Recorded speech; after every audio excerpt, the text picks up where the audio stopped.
اس شان پہ امت ہوئی قربان محمد، ہم ختم نبوت کی حفاظت کے امی ہیں، ہم زندہ و بیدار ہے مردہ نہیں ہے۔ السلام علیکم ورحمۃ اللہ وبرکاتہ۔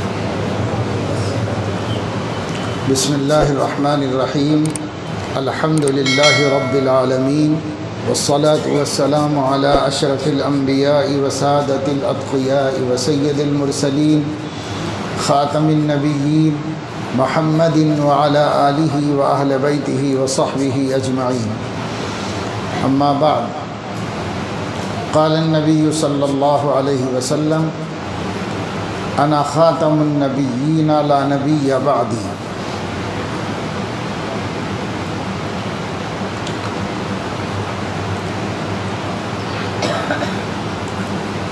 قال اللہ تبارک و تعالی ان الذین سبقت لهم من الحسنى اولئک عنها مبعدون لا يسمعون حسیسها وهم فيما اشتهت انفسهم خالدون لا يحزنهم الفزع الاکبر وتتلقاهم الملائکة هذا يومكم الذي كنتم توعدون۔ صدق اللہ العظیم۔ قابل احترام علماء کرام، معزز دوستوں، بزرگوں، مجلس تحفظ ختم نبوت شولہ پور نے آج آپ لوگوں کو اس مسجد میں جمع کیا ہے۔ دو اہم مومنانہ عنوانات کے اوپر، دونوں کا تعلق ہمارے عقیدے سے ہے، ہمارے ایمان سے ہے اور ہمارے ایمان کی سلامتی سے ہے۔ پہلا عنوان ختم نبوت کا عقیدہ ہے، جس کے لیے ہی یہ مجلس منعقد کی گئی ہے، یہاں قائم ہوئی ہے اور باقاعدہ طور پر کام کر رہی ہے، اور ختم نبوت ہی سے لگ لپٹ کر دوسرے بھی چند مسائل اور عقیدے آ جاتے ہیں۔ عظمت صحابہ کا عقیدہ بھی ختم نبوت کے عقیدے سے ریلیٹڈ ہے، جڑا ہوا ہے، ملا ہوا ہے اس کے ساتھ۔ اس لیے نام تو تحفظ ختم نبوت ہے، مگر مقصد ہر وہ فتنہ، ہر وہ فرقہ جو نبی پاک صلی اللہ علیہ وسلم کے خاتم النبیین ہونے کی شان کو متاثر کرے، وہ زد میں آتا ہے، وہ تحفظ ختم نبوت کے ایجنڈے میں شامل ہو جاتا ہے۔ اس لیے اور دوسرے عنوانات بھی پر بھی کام ہوتا رہتا ہے۔ ختم نبوت کیا ہے؟ لفظ ختم نبوت، ختم تو سب کو معلوم ہے، پورا ہو جانے کو ختم ہونا کہتے ہیں۔ کوئی چیز پورا ہو، آپ کے ایک ڈبے میں کوئی چیز تھی، آپ اس کو بانٹ رہے تھے، تو جب وہ خالی ہو جائے گا، وہ چیز ختم ہو جائے گی، پوری ہو جائے گی، تب آپ کہیں گے کہ بھائی مال ختم ہو گیا، آخری پیس بھی نکل گیا، تو کہیں گے صاحب اب نہیں ہے، ختم ہو گیا مال۔ تو ختم ہونے کا مطلب ہے کسی چیز کا منقطع ہو جانا، پورا ہو جانا۔ نبوت کا ختم ہونا کیسے ہو سکتا ہے؟ یہی بات جو لوگ ختم نبوت کے منکر ہیں، وہ لوگ بڑی دلیل کے طور پر پیش کرتے ہیں، اور عام طور سے پبلک سے پوچھتے ہیں کہ بھائی نبوت رحمت ہے یا مصیبت ہے؟ تو لوگ بولتے ہیں بھائی نبوت تو رحمت ہے۔ تو پھر وہ کہتے ہیں کہ رحمت کی ہمیشہ ضرورت ہے یا کبھی ختم ہو جاتی ہے؟ تو ہر آدمی بولے گا بھائی ہمیشہ ضرورت ہے، ہر آدمی کو ضرورت ہے، ہر جگہ ضرورت ہے، قیامت تک ضرورت ہے۔ کہ جب ضرورت ہے، رحمت ہے، ایسی رحمت جس کی سب کو ہر زمانے میں، ہر علاقے میں ضرورت ہے، تو وہ ختم کیسے ہو سکتی ہے؟ وہ ختم نہیں ہونا چاہیے، وہ باقی رہنا چاہیے۔ لہٰذا حضور علیہ السلام کے بعد بھی نبی آتے رہنا چاہیے، کیونکہ نبوت رحمت ہے اور ہر انسان کی حاجت ہے۔ جب وہ رحمت ہے اور ہر ایک کی ضرورت ہے، تو ضرورت اور رحمت کو اللہ ختم کیسے کر دیں گے قیامت میں؟ لہذا وہ ختم نہیں ہو سکتی۔ اب بھی انبیاء آ سکتے ہیں، ابھی بھی نبی آ سکتے ہیں۔ اگرچہ کہ ان کم بختوں سے یہ پوچھا جائے کہ جب اگر یہی فلسفہ درست ہے اور تمہاری یہ بات معقول ہے تو پھر وہ مرزا کے بعد بھی کیوں نہیں جاری ہے؟ اس کے اوپر کیوں ختم کر کے بیٹھے ہوئے ہو تم لوگ؟ اس کے بعد تم بھی بن جاؤ، وہ بھی بن جائے، ہر سال ایک بن جائے، بنتا رہے، اس واسطے کی ضرورت ہے۔ تو یہ ایک فریب ہے، ایک دھوکہ ہے۔ اور چونکہ ہم ختم نبوت بولتے ہیں، عقیدہ ختم نبوت بولتے ہیں، تو لوگ اس سے اس طرح ناجائز فائدہ اٹھا کے دھوکہ دیتے ہیں۔ اس لیے میں نے یہ بات آپ کے سامنے رکھی کہ ختم نبوت کی حقیقت کیا ہے۔ کیا نبوت ختم ہو گئی یا انبیاء علیہم السلام کے آنے کا سلسلہ ختم ہوا؟ تو پہلی بات صحیح نہیں ہے، نبوت نہیں ختم ہوئی، نبیوں کے آنے کا سلسلہ ختم ہوا ہے۔ جن کے ذریعے نبوتیں بھیجی جاتی تھی وہ ذریعہ ختم ہوا ہے۔ اب ایسا نبی جب اللہ نے مبعوث کر دیا جس نبی کی نبوت کو قیامت تک کے لیے رکھ دیا گیا، تو اب پھر نبی کے آنے کی ضرورت ختم ہے۔ اس لیے ختم نبوت کا مطلب انبیاء کے آنے کی ضرورت ہے۔ انبیاء کے آنے کی ضرورت ختم ہو گئی، اس لیے انبیاء نہیں آئیں گے۔ آخری نبی خاتم النبیین سیدنا و حبیب رب العالمین حضرت محمد صلی اللہ علیہ وسلم جب آ گئے تو آپ ذلی نبی نہیں ہیں، ضمنی نبی نہیں ہیں، عینی اور حقیقی نبی ہیں۔ جب حقیقی چیز آ جاتی ہے تو اس سے لے کر بانٹنے والے ان کا سلسلہ ختم ہو جاتا ہے۔ جیسے ستارے جو ہیں وہ سورج سے روشنی لیتے ہیں، روشنی لے کے چمکتے ہیں اور دنیا کو چمکاتے ہیں۔ چاند سورج سے روشنی لیتا ہے اور رات تمام جگمگاتا رہتا ہے۔ تو ان کی ضرورت ہے جب تک کہ رات ہے، اور جب صبح ہو گئی اور سورج نکل آیا تو جو سب کو روشنی بانٹ رہا تھا جب وہ خود آ گیا ہے تو اس کے آ جانے کے بعد اب ستاروں کی کیا ضرورت ہے، اب چاند کی کیا ضرورت ہے؟ آپ دوپہر میں 1 بجے 2 بجے ڈھونڈیے پورے آسمان کے اوپر، کہیں ستارہ نہیں اور کہیں کوئی چاند نہیں۔ جتنے ستارے رات بھر جگمگا رہے تھے، جتنے ستارے دنیا کو رستہ دکھا رہے تھے، روشنی دے رہے تھے، جتنے ستارے چمک رہے تھے، دمک رہے تھے، وہ سب کے سب موجود ہیں آسمان میں، لیکن سورج جب نکل گیا تو کوئی دکھنے کے قابل نہیں رہا۔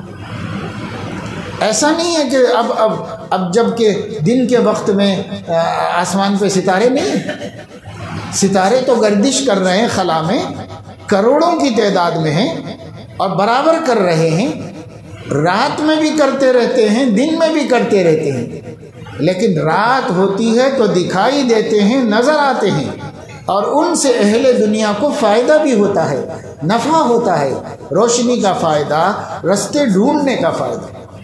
بھٹکے ہوئے لوگ پہلے زمانے میں اگر سمندر میں بھٹک جاتے تو کمپاس نہیں تھا، وہ رخ بتانے کے آلات اس زمانے میں نہیں تھے، بھٹک جاتے تو بھٹک ہی جاتے تھے، انہیں انتظار کرنا پڑتا تھا رات آنے کا۔ جب رات آتی ستارے چھٹتے تو ستارہ ہر جگہ اپنی جگہ سے گزرتا ہے، ہر ستارہ اپنے راستے اپنے برج سے گزرتا ہے، اور جو لوگ اس کے ماہر ہوتے ہیں وہ جانتے ہیں کہ آج فلاں ستارہ فلاں جگہ پر ہے تو یہ علاقہ مشرق ہے، یہ مغرب ہے، یہ شمال ہے، یہ جنوب ہے، سب رات میں پہچانتے ہیں۔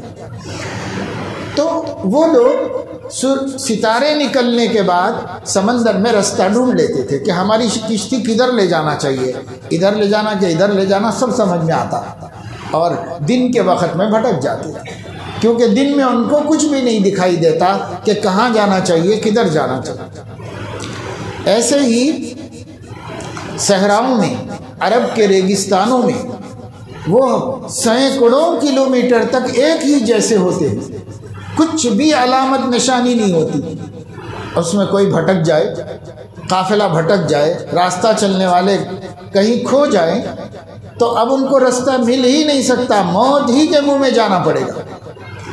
تو وہ لوگ رات کا انتظار کر لیتے، جب رات کو ستارے چھٹتے تو دیکھ کر اندازہ کرتے تھے یہ ستارہ ادھر ہے، یہ ستارہ ادھر ہے، ہم کو کدھر جانا ہے۔ وہ دیکھ کے اپنا راستہ بنا لیتے تھے اور بھٹکے ہوئے لوگ راہ یاب ہو جاتے، راستہ پا لیتے تھے۔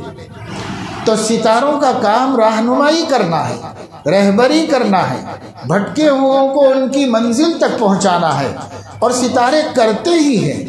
لیکن جب سورج نکل آئے تو وہ کیا کریں گے؟ ان کا کام کیا ہے؟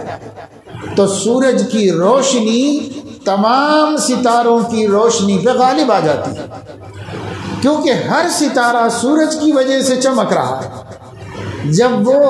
جب خود سورج آ گیا تو اب چاند نہیں، ستارے نے کچھ نہیں، دن کے وقت آپ دیکھیے آسمان پہ کچھ بھی نہیں ہے۔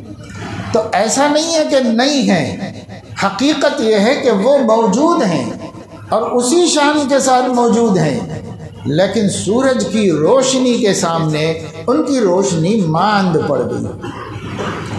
جیسے آپ کمرے کے اندر لائٹ نہیں تھی تو ایک دو چراغ جلا کے رکھے ہوئے تھے، یہی ہے کہ اپنے موبائل کی لائٹ کھول دی تھی۔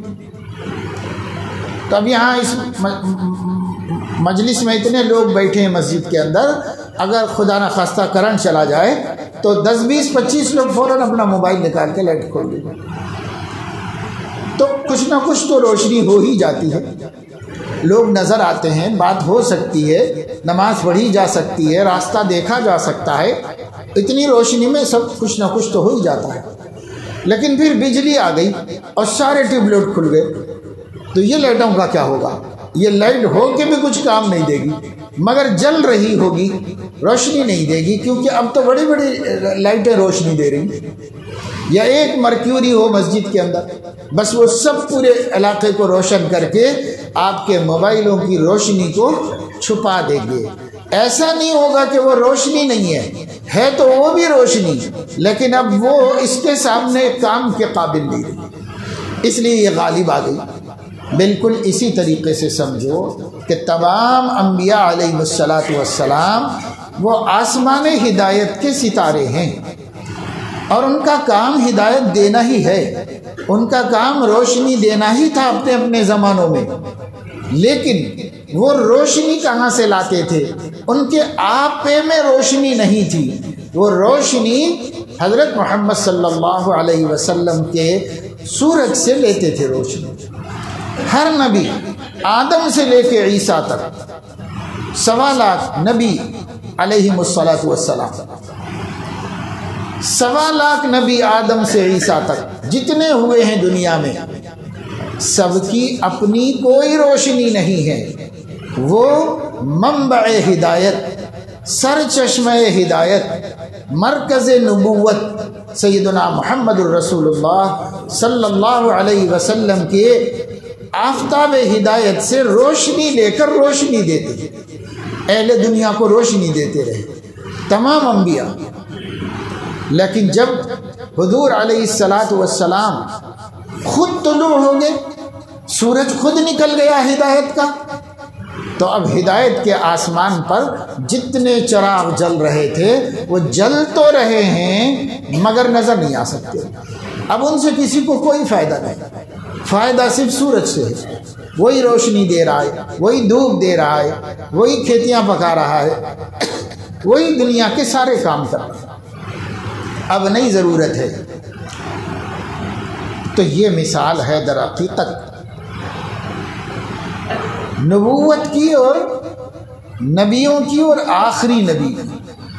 جو آخری نبی ہے وہ اول بھی ہے آخر بھی ہے، جو آخری نبی ہے وہی سب کا نبی ہے، یہاں تک کہ نبیوں کا بھی نبی ہے۔ قرآن میں فرمایا گیا وَإِذْ أَخَذْنَا مِيثَاقَ النَّبِيِّينَ لَمَا آتَيْتُكُم مِّن كِتَابٍ وَحِكْمَةٍ ثُمَّ جَاءَكُمْ رَسُولٌ مُصَدِّقٌ لِّمَا مَعَكُمْ لَتُؤْمِنُنَّ بِهِ وَلَتَنصُرُنَّهُ۔ ہر نبی سے ہم نے عہد لیا تھا بھیجنے سے پہلے دنیا میں، ہر نبی سے ہم نے عہد لیا تھا۔ کیا عہد لیا تھا؟ کہ تم کو بھی ہدایت دی جائے گی، کتاب دی جائے گی، دعوت کے لیے میٹیریل اور مواد دیا جائے گا، اور تمہیں بھی بھیجا جائے گا اپنے اپنے علاقے میں اور اپنے اپنے زمانے میں۔ لیکن جب ہم آخری نبی کو بھیجیں گے، ایسا نبی جو تم سب کی تصدیق کرنے والا ہے، مصدق لما معکم، ہر چیز، ہر نبی کی تصدیق کرنے والا جو نبی ہے، جب ہم اس نبی کو بھیجیں گے تو لَتُؤْمِنُنَّ بِهِ وَلَتَنْصُرُنَّهُ، تم ان پر ایمان لاؤ گے اور ان کی مدد کرو گے۔ یہ اللہ نے ہر نبی سے میثاق لیا۔ میثاق کہتے ہیں پختہ اور مضبوط وعدے کو۔ مضبوط وعدہ اللہ نے لیا، ہر نبی سے لیا۔ کس کے بارے میں؟ سیدنا محمد الرسول اللہ صلی اللہ علیہ وسلم کے بارے میں۔ اب پھر اللہ نے ان سے پوچھا اَأَقْرَرْتُمْ وَأَخَذْتُمْ عَلَى ذَلِكُمْ إِصْرِي، جواب دو مجھے، تم اقرار کر رہے ہو آخری نبی کی نبوت کا؟ جواب طلب کیا نبیوں سے اللہ نے۔ اور کیا تم میرے سامنے مضبوط وعدہ کر رہے ہو کہ ان پر ایمان لاؤ گے؟ تو سب نے کہا اقررنا، ہاں ہم برابر اقرار کرنے۔ آپ نے جس کو اصلی نبی بنایا، حقیقی نبی بنایا، عینی نبی بنایا، اور جس نبی کی نبوت کی برکات لے کر ہم کو نبوت دی گئی اور ہمیں نبوت کا کام دیا گیا ہے، ہم اس پہ ایمان کیوں نہیں لائیں گے؟ ہم سب اس پر ایمان لائیں۔ تو سارے نبی حضرت محمد صلی اللہ علیہ وسلم کی نبوت پر ایمان لائے۔ اس طرح ہر نبی اپنی امت کا نبی ہے، لیکن خاتم النبیین صلی اللہ علیہ وسلم تمام نبیوں کے نبی ہونے کی وجہ سے تمام امتوں کے نبی، جتنی امتیں پیچھے گزر چکی، جب ان کے نبی کے بھی نبی ہیں تو ان کے بھی نبی ہوں گے حضور علیہ السلام۔ براہ راست وہ امت اپنے نبی کی امت ہے، لیکن ان کے واسطے سے خاتم النبیین صلی اللہ علیہ وسلم کی امت ہے۔ چنانچہ حضرت علیہ السلام نے فرمایا انا سید ولد آدم یوم القیامہ و آدم و ابناؤہ تحت لوائی، قیامت کے دن میں پوری انسانیت کا سردار ہوں۔ ابھی تو ایسا نہیں لگ رہا ہے کہ بہت سی امتیں گزر گئیں، ان کے سردار ان کے نبی تھے، لیکن قیامت میں جب سب اکٹھے ہوں گے، ایک جگہ ہوں گے، تب سب کا میں ہی سردار ہوں۔ انا سید ولد آدم، آدم کی اولاد کا میں ہی سید ہوں۔ سید کہتے ہیں سردار کو، امام کو۔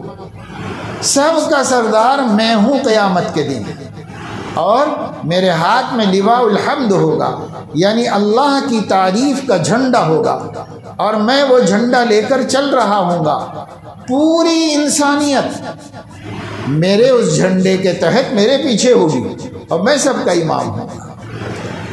آدم و ابناؤہ، آدم بھی اگرچہ کہ میں ان کی اولاد میں سے ہوں، لیکن اس کے باوجود وہ ہمارے جو جد امجد ہیں، جو بابا جان ہیں، وہ بھی ہمارے پیچھے ہوں گے، کیونکہ سرداری تو مجھے اللہ نے دی۔ اس لیے آدم علیہ السلام بھی نبی کے پیچھے ان کے گروپ میں ہوں گے، ان کے حزب میں ہوں گے۔ حضرت موسیٰ بھی، حضرت ادریس، حضرت شیس، حضرت ابراہیم، اسماعیل، اور موسیٰ، عیسیٰ، ہارون، داؤد، سلیمان علیہ السلام، جتنے نبی ہوئے ہیں 1.25 لاکھ تقریباً، سب کے سب بھی پیچھے۔ جب وہ نبی کے پیچھے تو ان کی امتیں بھی ان کے پیچھے۔ اور سب کا امام کون؟ سب کا امام وہ جو الاول ہے، الحاشر ہے، الخاتم ہے، وہ سب کا امام، وہ حضرت محمد صلی اللہ علیہ وسلم ہے۔ فرمایا کہ میں سب سے پہلا ہوں اور سب سے آخر، انا الاول وانا الحاشر وانا العاقب، مختلف نام حضور کے۔ سب سے پہلا کون ہے؟ تو سب سے پہلے حضرت محمد صلی اللہ علیہ وسلم ہے نبیوں میں، لیکن آئے کیسے؟ سب سے آخر میں۔ تو اس لیے وجود کے اعتبار سے دنیا میں پوری انسانیت کا پہلا نبی حضرت محمد صلی اللہ علیہ وسلم ہے، اور ظہور کے اعتبار سے آخری نبی آپ ہیں۔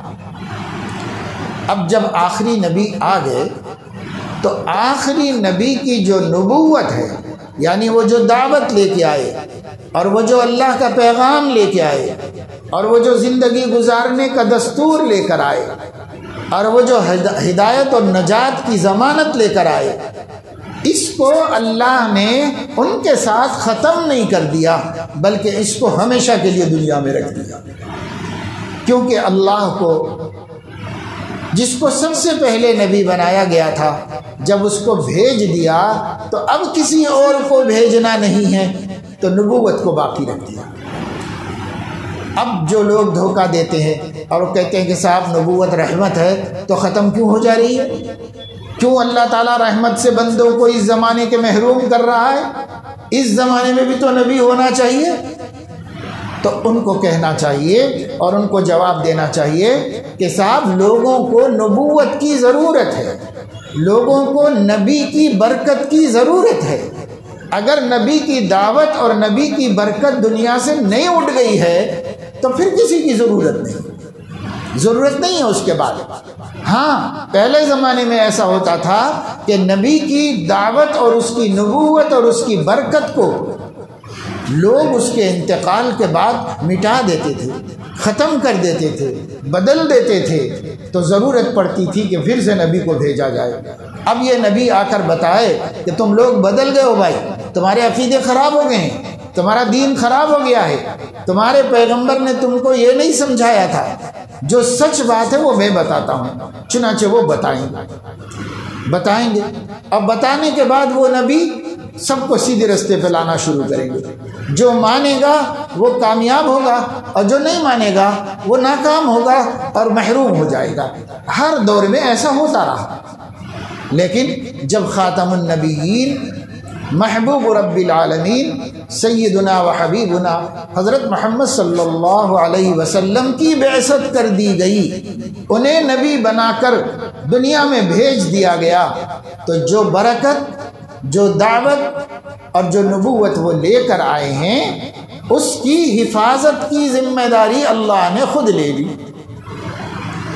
انا نحن نزلنا الذکر وانا له لحافظون ان علینا جمعہ وقرآنہ فاذا قرأناہ فاتبع قرآنہ ثم ان علینا بیانہ۔ جو قرآن کے نام سے میرا کلام آپ کے قلب مبارک پر اتارا گیا ہے، قیامت تک اس کو اسی طرح باقی رکھنا وہ ہمارے ذمے ہے، اور اس کی جو تشریح اور اس کی جو تفسیر آپ کے قلب مبارک پر ڈائریکٹ ڈالی گئی ہے اور آپ نے اپنی زبان سے صحابہ کو سنایا سمجھایا ہے، اس کو بھی محفوظ رکھنا ہماری ذمہ داری ہے۔ اب آپ سوچئے کہ ہمارے دین کا نام ہے اسلام، اور اسلام کس کو کہتے ہیں؟ کتاب و سنت کے مجموعے کو اسلام کہتے ہیں۔ کتاب و سنت یعنی جو اللہ نے قرآن کے نام سے علم نبی کو دیا، اور جو علم اللہ نے قرآن سے ہٹ کر نبی کو دیا اس کو سنت کہتے ہیں، اور جو قرآن کے نام سے دیا اسے کتاب کہتے ہیں۔ تو کتاب و سنت یہ دونوں کا مجموعہ، یعنی وہ پورا علم جو اللہ نے اپنے حبیب کو عطا فرمایا تھا، وہ علم کا نام دین اسلام ہے۔ اسی پر چلنے کا نام مسلمان بننا ہے۔ یہ علم اللہ نے ان کو دیا، تو اب ان کو اطمینان دلایا، آپ سے پہلے ہماری حفاظت نہ کرنے کی وجہ سے لوگوں نے جس طرح نبیوں کی دعوت کو بھلا دیا تھا، یا لوگوں نے جس طرح نبیوں کی دعوت کو بدل دیا تھا اور برکت نبوت سے محروم ہو گئے تھے، تو ہم کو دوسرا نبی بھیجنا پڑا تھا کہ وہ جا کر کے ان لوگوں کو بتائے کہ تم غلط رستے پہ چلے گئے ہو، سیدھا رستہ یہ ہے۔ پر آپ کے بعد یہ خطرہ نہیں ہے، یہ خطرہ ختم ہو گیا۔ اس لیے ختم ہو گیا کہ پہلے زمانے میں نبیوں کی دعوت کی حفاظت امت کے ذمے تھی، اور اس زمانے میں ہمارے نبی کی دعوت کی حفاظت اللہ نے اپنے ذمے لے لی ہے۔ اگر ہم کریں گے تو ہماری عزت ہے، ہماری کامیابی ہے، اور اگر ہم نہیں کریں گے تو دین کا بال بھی بینکا نہیں ہو سکتا۔ حضرت محمد صلی اللہ علیہ وسلم کی دعوت میں سے ان کی 23 سالہ امت کو پہنچائی ہوئی امانت میں سے ایک ذرہ بھی کم نہیں ہو سکتا، ایک ذرہ بھی کم نہیں ہو سکتا۔ سارے علماء باغی ہو جائیں، سارے مسلمان دین مٹانے پہ تل جائیں، سارے دشمنان اسلام اس اسلام کو ختم کرنے کے لیے ایڑی چوٹی کا زور لگا دے، جیسے بھارت کے اندر RSS، بجرنگ دل، ہندو واہنی، فلاں فلاں فلاں ناموں سے شیو سینا کیا کیا بن گئے ہیں، VHP، یہ سب مل کر قسم کھائے ہوئے ہیں کہ بھارت کی دھرتی سے اسلام کو مٹا دیا جائے گا اور مسلمان کو ختم کر دیا جائے گا۔ تو ابھی 100 سال، ان کی عمر ابھی 100 سال نہیں ہوئی ہے، لیکن چلو 100 سال سے کر رہے ہیں، کرو، اور 1000 سال تک کرو، پلان بناؤ، محنت کرو، کوشش کرو، سب کرو۔ یہ ہو نہیں سکتا کہ روئے زمین سے اسلام ختم ہو جائے، اور یہ ہو نہیں سکتا کہ جب تک مسلمان اسلام سے چمٹا ہوا ہے مسلمان ختم ہو جائے۔ ہاں اس دن ہو سکتا ہے جب مسلمان اسلام کو چھوڑ دے تو ختم ہو جائے، لیکن اگر اسلام کو نہیں چھوڑتا تو اسلام زندہ ہے، اس کو نہیں چھوڑنے والا بھی زندہ ہے، اسے بھی کوئی نہیں مٹا سکتا، اسے بھی کوئی ختم نہیں کر سکتا۔ کیوں؟ اس واسطے کہ اب اسلام کی حفاظت ہمارے ذمے نہیں ہے۔ ہم کریں تو ہماری عزت ہے، ہمارا شرف ہے، ہمارا ثواب ہے، ہماری کامیابی ہے، اور اگر نہ کریں تو یہ بھول جاؤ کہ اسلام ختم ہو جائے گا۔ پوری دنیا کے مسلمان اکٹھے ہو کر طے کر دیں کہ ہم کو اسلام چھوڑ دینا ہے، تو چھوڑ دو، لیکن اسلام ختم ہونے والا نہیں۔ کیوں؟ اس کی حفاظت اللہ کر رہا ہے، اور جس کی حفاظت اللہ کر رہا ہے اسے کوئی نہیں ختم کر سکتا۔ مدعی لاکھ برا چاہے تو کیا ہوتا ہے؟ وہی ہوتا ہے جو منظور خدا ہوتا ہے۔ تو خدا کو کیا منظور ہے؟ خدا کو یہ منظور ہے کہ کتاب و سنت قیامت تک اس کی روشنی باقی رہے، ہم اپنے آخری لاڈلے اور محبوب نبی کی نبوت کی برکات اس دنیا سے قیامت تک نہ اٹھائی جائیں۔ یہ اللہ کو منظور ہو چکا ہے۔ جب اللہ کو یہ منظور ہے تو اب مدعی کتنا ہی برا چاہے کیا ہوگا؟ کچھ نہیں ہوگا۔ ایک شمع اللہ نے جلا دی ہے ہدایت کی، خاتم النبیین کی، نبوت کی ایک شمع اللہ نے جلائی ہے۔ یہ ایسی شمع جل رہی ہے کہ طوفان آ جائیں، آندھیاں آ جائیں، بگولے گریں، بارشیں ہوں، سیلاب آ جائیں، ہوائیں اکھڑ جائیں، ساری بستیاں ختم ہو جائیں، لیکن اس چراغ کی لو بجھنے والی نہیں، یہ اپنی جگہ جلتا رہے، چاہے کتنا ہی مخالف چلتی رہے باد و بارہ، اس سے کچھ اثر ہوگا۔ اس لیے ختم نبوت کا مطلب نبوت کی برکات سے امت کا محروم ہونا نہیں ہے، بلکہ ختم نبوت کا مطلب آخری نبی کے آنے کے بعد نبیوں کے مبعوث ہونے کا سلسلہ موقوف کر دیا گیا، روک دیا گیا، اور رہ گئی نبوت تو حقیقی اور اعلیٰ اور عینی نبوت تو یہی لے کے آئے ہیں۔ انہی کی نبوت سے کچھ حصہ لے کر دوسرے نبیوں نے دنیا کو ہدایت دی تھی۔ جب وہ ان کی نبوت آ گئی ہے تو اب اس کے بعد نبی کو بھیجا جانا سورج کو چراغ دکھانا ہے، اس لیے اللہ ایسا کام نہیں کرنا چاہتا۔ یہ سورج نکل گیا ہے، اب اس کو چراغ نہیں دکھایا جائے گا، اس کے سامنے موم بتیاں نہیں جلائی جائیں گی۔ اس لیے اللہ تعالیٰ نے کہا کہ ہم اپنے آخری نبی کی توہین نہیں کریں گے کہ ان کے آ جانے کے بعد پھر بھی نبی کی ضرورت باقی ہو، ایسا نہیں ہو سکتا۔ اس لیے میرے عزیزو، دوستو، بزرگو، ختم نبوت عجیب بات ہے کہ بعض مرتبہ ہمارے سامنے کام کرنے والے نوجوانوں نے آ کر کے بتایا کہ کچھ مسلمان سنی مسلمان بھی یہ کہہ رہے ہیں کہ ختم نبوت کیا ہے، ہم ختم نبوت کو نہیں مانتے۔ مسلمان کہہ رہے ہیں کہ ختم نبوت کو نہیں مانتے۔ ارے ختم نبوت جانتا ہی نہیں تو مانے گا کیا؟ پہلے جاننا ہوتا ہے، جاننے کے بعد ماننا ہوتا ہے۔ بغیر جانے کس نے کس چیز کو مانا ہے اور ماننے کا کیا اعتبار ہے؟ تو یہ نادان احمق جو ہے وہ ختم نبوت ہی کو نہیں جانتا، وہ بھی قادیانیوں کی طرح یوں کہہ رہا ہے کہ نبوت ختم ہو گئی، نبوت کی برکتیں ختم ہو گئی، میں نہیں مانتا اس کو۔ ارے نادان، پہلے ختم نبوت کسے کہتے یہ جانو نا، جب تم ختم نبوت کی تعریف جانو گے تو مانو بھی لوگے، اس لیے کہ نہیں مانو گے تو ایمان ہی نہیں ہوگا تمہارا۔ اب یہ کفر کی بات ہے، قادیانی کہہ رہے ہیں تو کوئی بات نہیں، وہ تو ہو ہی گئے مرتد، لیکن یہ کفر کی بات ہے، اور کفر کی بات شیعہ لوگ کہہ رہے ہیں، پھر اپنے کو مسلمان کہہ رہے ہیں۔ کفر کی بات سنی مسلمان بھی کہہ رہے ہیں، نادانی کی وجہ سے، نہ جاننے کی وجہ سے وہ بھی کہہ رہے ہیں میں نہیں مانتا ختم نبوت کیا ہے، ختم نبوت ہو ہی نہیں سکتا، میں نہیں مانتا ختم نبوت۔ یہ عجیب بات ہے، جہل ایسی چیز ہوتی ہے۔ دیکھو، جہالت کی وجہ سے آدمی اپنے ایمان کا انکار کر رہا، تو یہ مجلس تحفظ ختم نبوت اس لیے قائم ہے کہ کم از کم سنی مسلمانوں کی جہالت دور کر دے۔ ورنہ بھائی جو شیعہ مسلمان ہے ان کا تو حال یہ ہے کہ انہوں نے حضور علیہ السلام کو آخری نبی مانا ہے، بولتے یہی ہیں، اور قادیانی بھی خاتم النبیین بولتے ہیں، اور شیعہ بھی خاتم النبیین بولتے ہیں کہ آخری نبی ہیں، مانتے ہیں۔ آخری نبی ماننے کے باوجود ان کے بعد نبوت کے سلسلے کو جائز بھی مانتے ہیں۔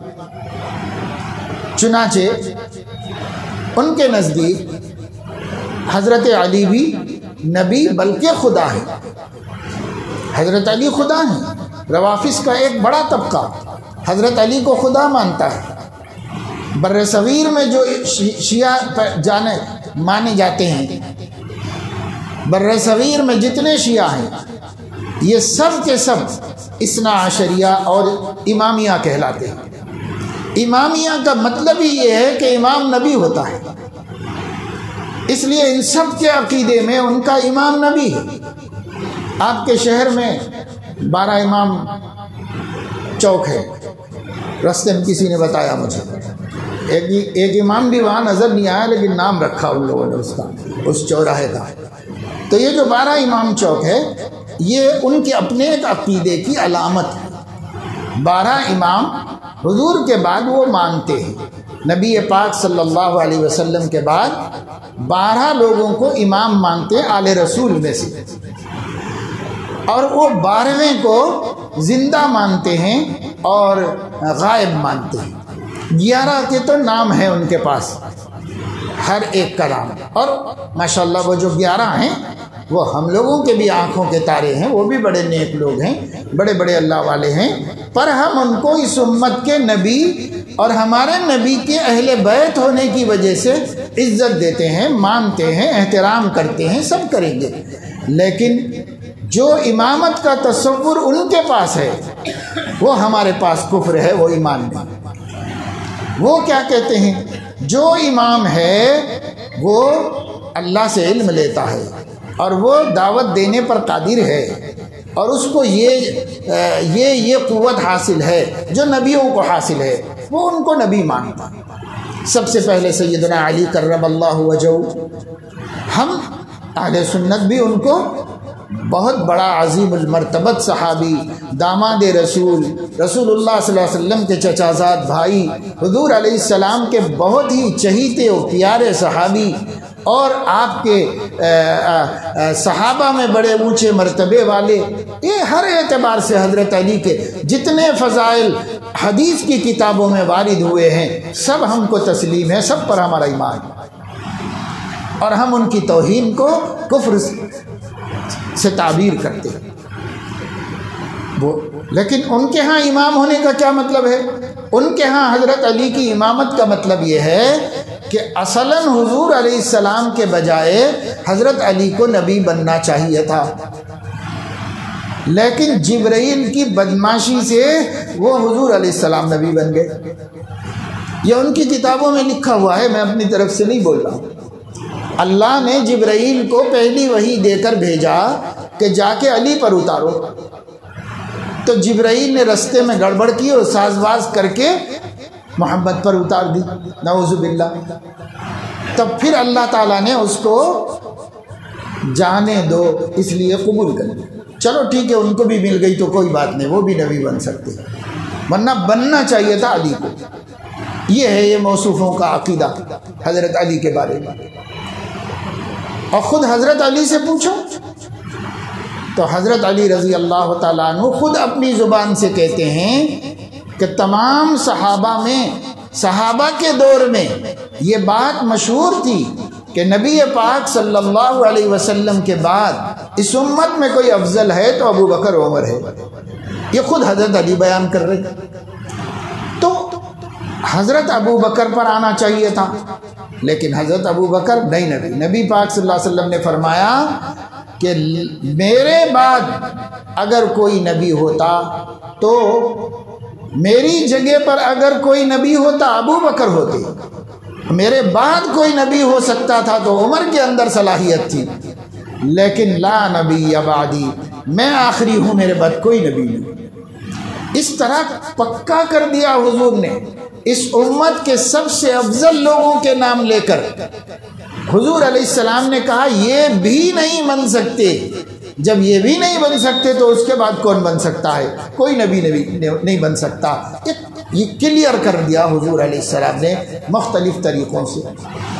خیر، پھر حضرت علی کو اور آگے بڑھا دیا، اور آگے بڑھا کر کہنے لگے کہ وہ ہمارے خدا ہیں، اور یہ کہنے لگے کہ علی انتقال تو ہو گیا لیکن اس کے باوجود وہ بادلوں میں بیٹھ کے رہتے ہیں اور بادلوں میں بیٹھ کر پوری دنیا پہ حکومت کرتے ہیں، یعنی اب ان کے ہاں اللہ حکومت نہیں کرتا کائنات پہ۔ قرآن کہتا ہے کہ اللہ رب العزت ثم استوى علی العرش یدبر الامر ما من شیء الا باذنہ۔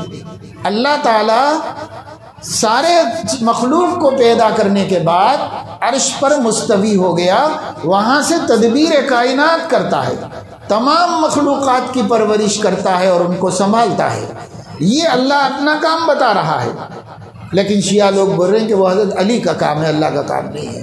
علی بادلوں میں بیٹھ کے پوری کائنات کا سسٹم چلاتے ہیں، یہ ان کا عقیدہ ہے۔ تو امام ماننا ان کا جو ہے وہ الگ ہے، ہم کسی کو امام کہتے ہیں وہ الگ ہے۔ ہم بھی کہتے ہیں امام بخاری، امام ابو حنیفہ، امام شافعی، ہم بھی تو کہتے ہیں نا امام امام امام۔ ہمارے ہاں امام کا مطلب بڑے عالم، بڑی شخصیت، انسانوں میں، علماء میں، بس اتنی ہے، اس سے زیادہ کوئی مطلب ہمارے ذہن میں نہیں ہے۔ اور ان کے ہاں امام کا مطلب وہ جو نبوت کے کام کر رہا ہے اور وہ جو نبی کے قائم مقام ہے، اس کو وہ امام کہتے ہیں۔ ظاہر ہے کہ وہ عقیدہ شرک ہے، کفر ہے، اور یہ عقیدہ اسلام ہے، توحید ہے۔ ہمارا عقیدہ خراب نہیں ہے، ہم امام صرف بڑے عالم کو کہتے ہیں۔ اس لیے امام ابو حنیفہ ہمارا بچہ بھی نہیں بولے گا کہ وہ خدا ہیں، نبی ہیں، یہ نہیں بولے گا۔ امام ابو حنیفہ کون ہے؟ بھائی بہت بڑے عالم تھے۔ امام بخاری کون ہے؟ بہت بڑے عالم تھے، بس بہت بڑے عالم، اس سے زیادہ ہم کچھ نہیں مانتے۔ اور وہ لوگ امام کا مطلب دوسرا رکھتے ہیں، اس لیے یہ ایک امام، اس کے بعد سیدنا حسن دوسرے، پھر حضرت حسین تیسرے، پھر اس کے بعد ان کے صاحبزادے حضرت علی چوتھے، پھر زین العابدین پانچویں، حضرت امام باقر چھٹے، پھر جعفر صادق ساتویں، اور اس طریقے سے ایک کے بعد دیگرے۔ ان کے ہاں 11 امام ہیں۔ 11 امام کے بعد ایک امام ہے جس کا 12ویں امام کا نام لینا ان کے ہاں حرام ہے، نام لینا جائز نہیں ان کا۔ نام لیے بغیر صرف ان کو امام زمانہ اور امام غائب کہتے ہیں۔ اور ہیں کون وہ؟ تو بعض جگہ ان لوگوں نے لکھ دیا نہیں لینا چاہیے لیکن پھر بھی مجبور تو ہو جاتا نا آدمی، اس لیے کتابوں میں لکھ دیا۔ وہ 12ویں کون ہیں؟ تو وہ محمد بن حسن العسکری، محمد بن حسن العسکری 12ویں امام کا نام ہے، جس کو وہ امام زمانہ کہتے ہیں، یعنی ہر دور کے وہی اب امام ہیں قیامت تک۔ تو بھائی امام ہر زمانے میں ہونا چاہیے نبوت کی وجہ سے، تو ہر زمانے میں بناتے چلے جاؤ نا، ان پہ ختم کیوں کیا؟ اگر ان پہ ختم ہو سکتا ہے تو حضور علیہ السلام پہ بھی ختم ہو جا سکتا ہے۔ اسی طرح قادیانیوں نے مرزا پہ کیوں ختم کر دی نبوت؟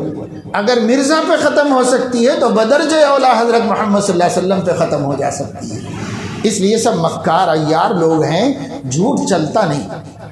اگر آدمی مفروضے بنائے، باتیں گڑھے تو وہ چلتی نہیں ہیں۔ عام آدمی بھی سوچے گا تو اس کو رد کر دے گا، کہیں بھی نہیں چلتی۔ ہاں دنیا میں احمقوں کی کمی نہیں ہے، ایسے احمق ان کے بدنصیب جن کو اللہ نے مہر لگا دی ہے وہ لوگ مرتد ہوتے ہیں، وہ لوگ ایسی باتیں مان لیتے ہیں جن کے قلوب پر اللہ تعالیٰ نے گمراہی کی مہر لگا دی، وہ لوگ مرتد ہوتے ہیں۔ باقی جس کے اندر ہدایت ہے وہ کبھی ایسی بات نہیں مانے گا کہ حضور علیہ السلام کے بعد بھی کوئی مطلق ہو سکتا ہے، یعنی جس کی بات آنکھ بند کر کے مانی جائے، جس سے دلیل و ثبوت نہ پوچھا جائے، ایسا حضرت محمد صلی اللہ علیہ وسلم کے بعد کوئی نہیں، قیامت تک کوئی نہیں۔ ہر ایک سے دلیل پوچھی جائے گی۔ اور بلکہ ختم نبوت کی بات تو اتنی اہم ہے کہ سیدنا امام اعظم ابو حنیفہ رحمہ اللہ کے دور میں کسی شخص نے کہا انا نبی، میں بھی نبی، اس واسطے کہ مالی خلیہ کے مریض ہوتے ہیں۔ ایک مرض ہوتا ہے دماغ میں وسوسے خیالات آتے رہتے ہیں۔ جیسے کتابوں میں لکھا ہوا ہے کہ ایک آدمی تھا، اسے بیٹھے بیٹھے خیال آ گیا کہ اس کے جو سرین ہیں پیچھے کی ہڈیاں، یہ سرین جو ہے وہ کانچ کے ہیں، یہ اس کے دماغ میں آ گیا، پتہ نہیں کیسے آ گیا۔ کانچ ہوتی ہے نا، حباب ہوتا ہے، بوتل ہوتی ہے کانچ، تو وہ کانچ کے ہیں، یہ اس کے دماغ میں بیٹھ گیا۔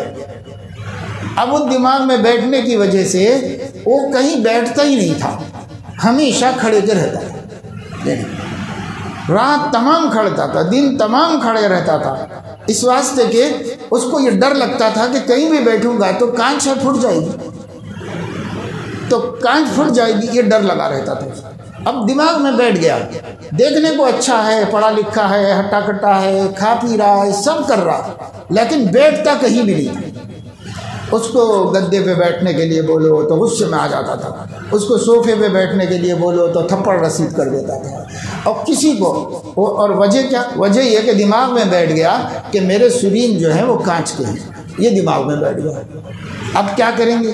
علاج ہی کچھ نہیں اس کا، راتوں کھڑا رہتا دیوار پہ، دیوار کے بازو کھڑے کے سو جاتا تھا، لیکن کہیں بیٹھا نہیں۔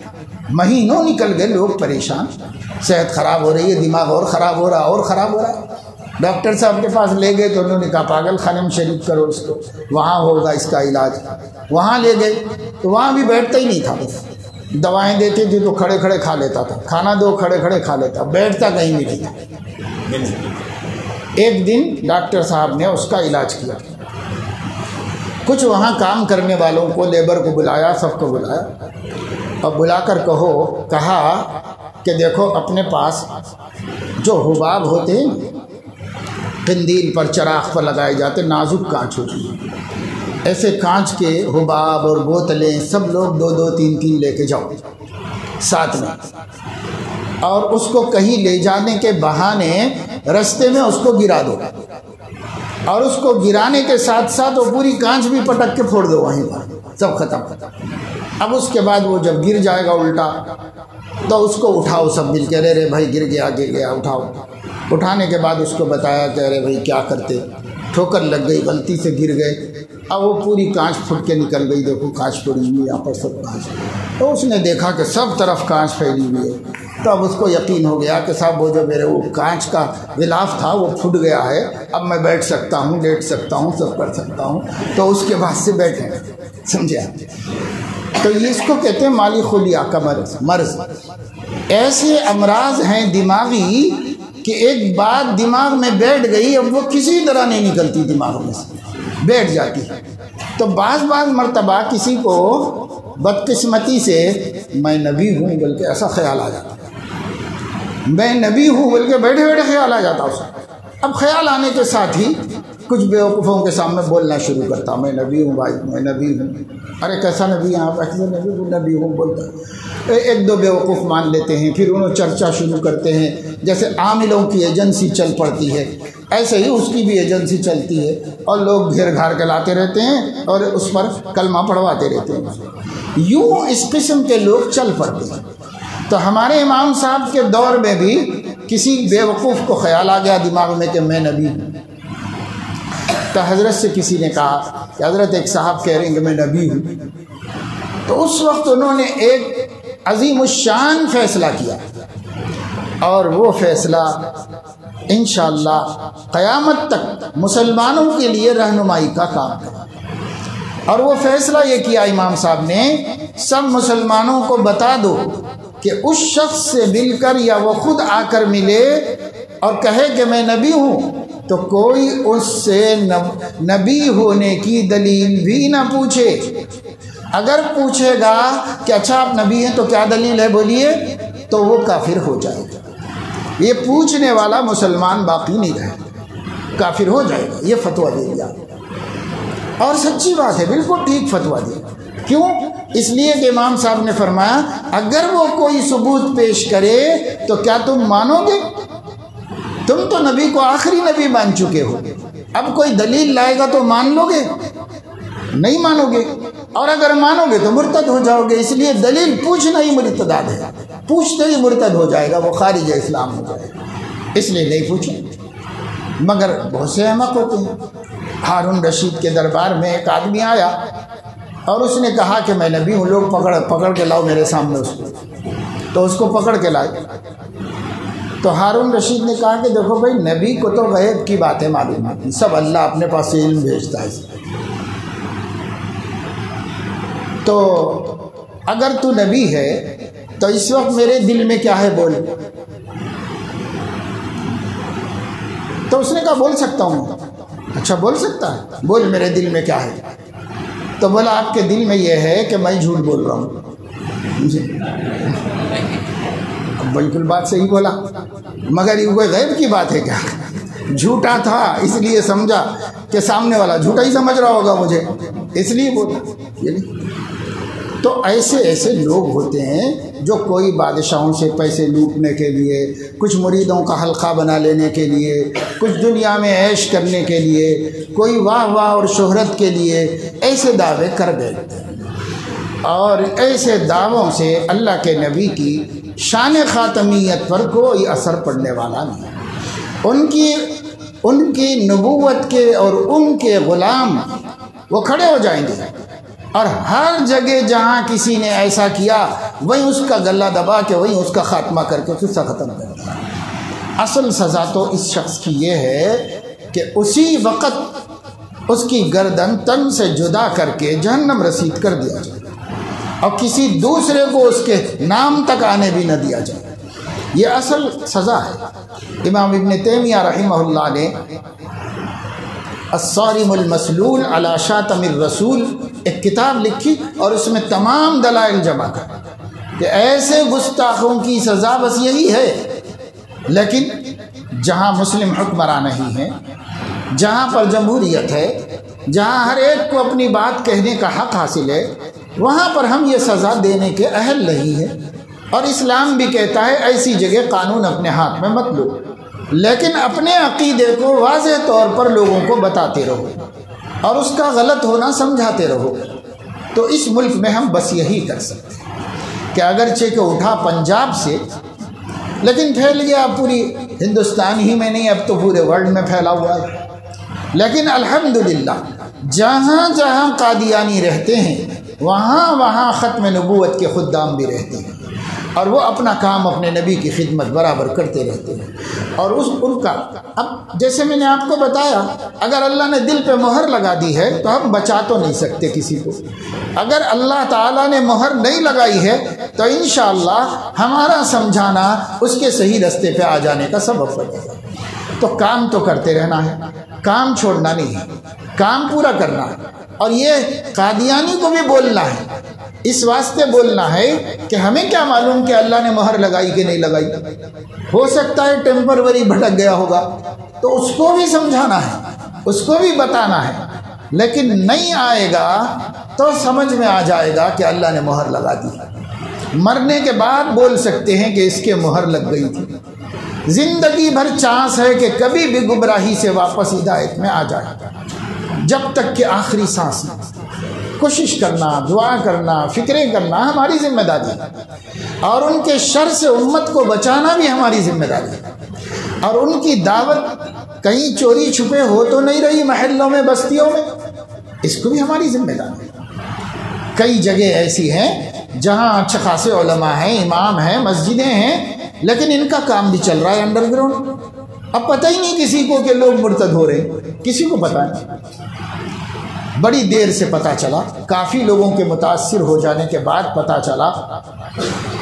تو ہمیں چوکنا رہنے کی ضرورت ہے. مسلمان اپنے داہنے بائیں اور اطراف و اکناف سے بے خبر نہیں رہ سکتا. مسلمان کو سیاسی شعور بھی ہونا چاہیے، مسلمان کو سماجی شعور بھی ہونا چاہیے، اور مسلمان کو مذہبی اور دینی اور اعتقادی شعور بھی ہونا چاہیے. اگر مسلمان ان تین شعوروں سے بے خبر ہے تو اس کے بارے میں خطرہ ہے کہ وہ کبھی بھی گمراہ ہو سکتا. اس لیے کسی ملک میں رہنے کے لیے ملکی حالات کا شعور ہونا ضروری ہے. کسی سماج میں رہنے کے لیے سماج کے احوال سے باخبر ہونا ضروری ہے. اور کسی دین پر قائم رہنے کے لیے اس دین کی حقیقت سے واقف ہونا لازمی اور ضروری ہے. اس لیے دین کے حلقے ہونے چاہیے. ہر مسجد میں عقائد کا حلقہ ہونا چاہیے جس میں مسلمانوں کے اہل السنت والجماعت کے سچے سانچے عقائد مضبوط طریقے پر بتا دیے جائے مسلمانوں کو. جو مسلمان جانتا ہے انشاءاللہ وہ کبھی نہیں بھٹکے گا، کبھی نہیں گمراہ ہوگا. ایمان میں بہت طاقت ہے، اس سے بڑی طاقت کہیں نہیں. جو ایمان کی قوت ہے اس کا مقابلہ کوئی بھی نہیں کر سکتا. اور تاریخ پڑھ لیجئے، مسلمان مرتد نہیں ہوئے کبھی بھی. اگر کوئی ہوا ہے تو وہ سچا سا مسلمان ہی نہیں تھا. اگر مسلمان ہوتا تو مرتد نہ ہوتا، ارتداد نہیں ہوتا. ابو سفیان سے ہرقل نے، یعنی روم کے بادشاہ نے، ابو سفیان اس وقت تک مسلمان نہیں تھے. وہ حضور علیہ السلام کے بارے میں کچھ تحقیق کرنے کے لیے کسی عرب کو تلاش کیا تو ابو سفیان مل گئے. ان کو دربار میں بلا کر ابو سفیان سے حضور کے بارے میں 11 سوال کیے. وہ عیسائی بادشاہ تھا، اپنے دین کا بہت بڑا عالم تھا، اس لیے اس نے 11 سوال کیے اور یہ وعدہ لیا کہ جھوٹ نہیں بولو گے، سچ بولو گے. ہر سوال کا سچا جواب دیا ابو سفیان نے، باوجود اسلام کے اور نبی کے سب سے بڑے دشمن تھے. مگر وہ کہتے ہیں کہ سچ اس لیے بول دیا کہ جھوٹ بولتا تو مکے میں میری بے عزتی ہو جاتی کہ ہمارا سردار جھوٹ بولا. تو معلوم یہ ہوا کہ قاتل ہوں گے، زانی ہوں گے، برباد ہوں گے، لیکن جھوٹ نہیں بولتے تھے. اتنی بری بات تھی جھوٹ ان کے ذہن میں، جھوٹ نہیں بولتے. آج ہم لوگ متقی ہیں، پرہیزگار ہیں، حاجی ہیں، دائی ہیں، جھوٹ روز بولتے ہیں صبح سے شام تک. اور مکہ کے مشرکین کتنے پاپی مشرک تھے، 360 بتوں کو پوجتے تھے، مگر جھوٹ بولنے کو بے عزتی سمجھتے تھے، سچ بولتے تھے. سچ کی واقعی اسلام میں بھی جھوٹ کی بہت مذمت آئی. اللہ کے نبی نے فرمایا ایمان اور جھوٹ ایک جگہ جمع نہیں ہو سکتے، یا جھوٹ رہے گا یا ایمان رہے گا، دونوں جمع نہیں ہو سکتے. اسی وجہ سے سماج میں اردو زبان میں جھوٹ بولنے کو، دھوکہ دینے کو بے ایمانی کہا جاتا ہے. یہاں تک کہ غیر مسلم بھی اس کو بے ایمانی کہتے. وہ ایک انٹرویو لیا جا رہا تھا، بی جے پی کا، RSS کا ایک بہت بڑا سرغنہ ہے، اس سے انٹرویو لے جا رہا تھا. تو وہ سامنے والے سے بحث کریں، بحث میں بول رہا ہے کہ ایمانداری کی بات بول، بے ایمانی کی مت بول. تو ایمان ہی مٹا دینا چاہ رہا ہے ہندوستان سے، مسلمان کو مومن کو دیکھنا ہی نہیں چاہ رہا ہے۔ لیکن عادت اتنی پڑ گئی زبان پہ کہ ہر مکر کو، فریب کو، جھوٹ کو، دھوکے کو بے ایمانی کہتے ہیں، سچائی کو ایمانداری کہتے ہیں۔ ہندو بھی یہی کہہ رہا ہے، مسلم بھی یہی کہہ رہا ہے، لیکن اس کے باوجود ہم مسلمان جھوٹے ہیں، اس کے باوجود جھوٹے ہیں۔ اس واسطے ہم کو چاہیے کہ جھوٹ کبھی نہ بولے۔ تو خیر ابو سفیان نے جب انہوں نے ایک سوال کیا کہ کیا کوئی بھی آدمی مسلمان ہونے کے بعد اسلام سے ناراض ہو کر واپس اپنے دین میں چلا جاتا ہے؟ ایک سوال یہ کیا، کوئی مسلمان، کوئی آدمی مشرک مسلمان ہوتا ہے تو مسلمان ہونے کے بعد اس دین سے تھوڑے دنوں میں بیزار ہو کر، خفا ہو کر، ناراض ہو کر یا نبی سے ناراض ہو کر واپس چلا جاتا ہے کیا اپنے باپ دادا کے دین میں؟ تو ابو سفیان نے بھرے دربار میں کہا کہ لا، ایسا نہیں ہوتا، کوئی بھی اسلام میں جاتا ہے تو پکا ہی ہوتا ہے مگر باہر نہیں نکلتا اس میں سے، سمجھے نہیں؟ حالانکہ ابو سفیان کا داماد خود مرتد ہوا تھا۔ ابو سفیان کا داماد یعنی ام المومنین حضرت ام حبیبہ رضی اللہ تعالیٰ عنہ کا شوہر، وہ مسلمان تھا لیکن ہجرت کر کے حبشہ گئے تھے دونوں، وہاں جا کر ایک عیسائی عورت کا عاشق ہو کر کے وہ حضرت ام حبیبہ کو چھوڑ دیا اور اس سے نکاح کر لیا اور خود بھی عیسائی بن گیا۔ تو ابو سفیان کے گھر میں یہ حادثہ ہو چکا تھا کہ مسلمان مرتد ہوا، لیکن پھر بھی ابو سفیان نے جواب کیا دیا کہ کوئی نہیں ہوتا، جو مسلمان بنتا ہے وہ پکا ہوتا ہے مگر باہر نہیں آتا اسلام میں سے۔ ایسا کیوں کہا؟ تو شراح حدیث نے بتایا کہ بادشاہ نے یہ پوچھا تھا کہ اسلام سے ناراض ہو کر کوئی نکلتا ہے کیا؟ اور اس کا داماد جو مرتد ہوا تھا وہ اسلام سے ناراض ہو کے نہیں ہوا تھا، وہ کسی لڑکی کا عاشق ہو کے ہوا تھا۔ تو معلوم یہ ہوا کہ وہی لوگ مرتد ہو سکتے ہیں جو اسلام نہیں جانتے، اسلام کو صحیح سے سمجھتے نہیں، وہی ہو سکتے ہیں۔ ہاں، عشق و محبت میں اور پیار کی دنیا میں ایمان چھوڑنے والا اس دن بھی تھا اور آج بھی موجود ہے، اور جتنے قصے آ رہے ہیں اخبارات میں، میڈیا میں، سوشل میڈیا میں، یہ سب معاشقے کے ہیں۔ کوئی اسلام سے بیزار ہو کے باہر نہیں نکلا ہے، کوئی اسلام سے ناراض ہو کر اسلام کے باہر نہیں گیا ہے۔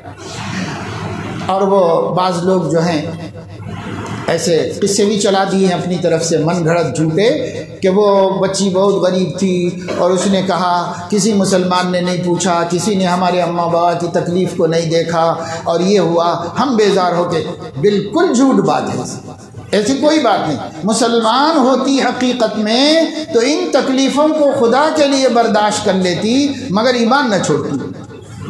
تو یہ سب انٹرویوز جھوٹے ہیں جو ہمارے دشمن خود ہی بنا کے پھیلاتے ہیں، یہ سب کچھ نہیں ہے۔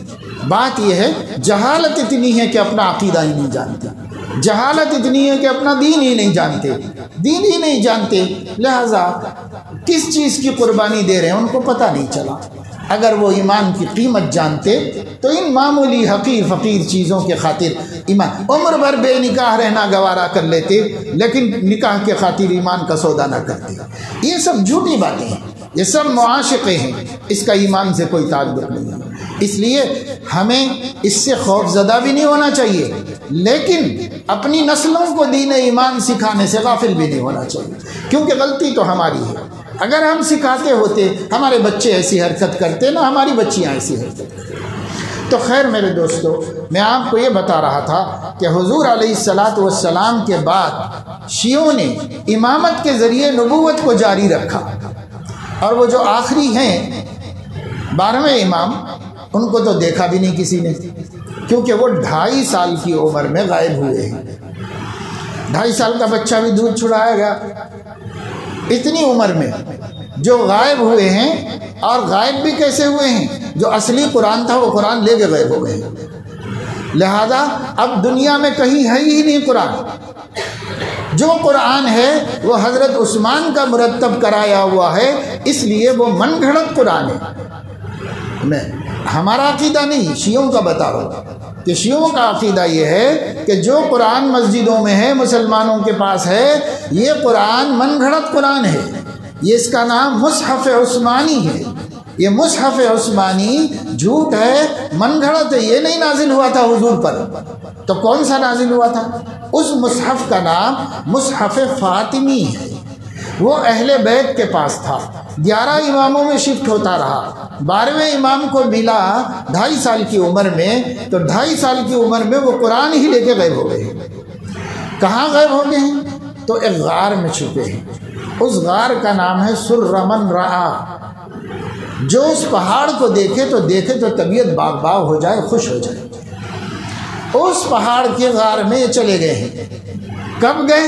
وہ جب 1 صدی میں ہی چلے گئے، اور اس کے بعد سے اب تک پتہ نہیں کہاں ہیں، لیکن وہ کہتے ہیں یہ امام منتظر، امام زمانہ ہے، انہی سے دعائیں مانگتے ہیں، انہی کی عبادت کرتے ہیں، انہی کے لیے نماز پڑھتے ہیں، انہی کے لیے حج کو جاتے ہیں، اللہ سے ان کو کچھ لینا دینا نہیں، کیونکہ ساری خدائی امام زمانہ کے پاس ہے۔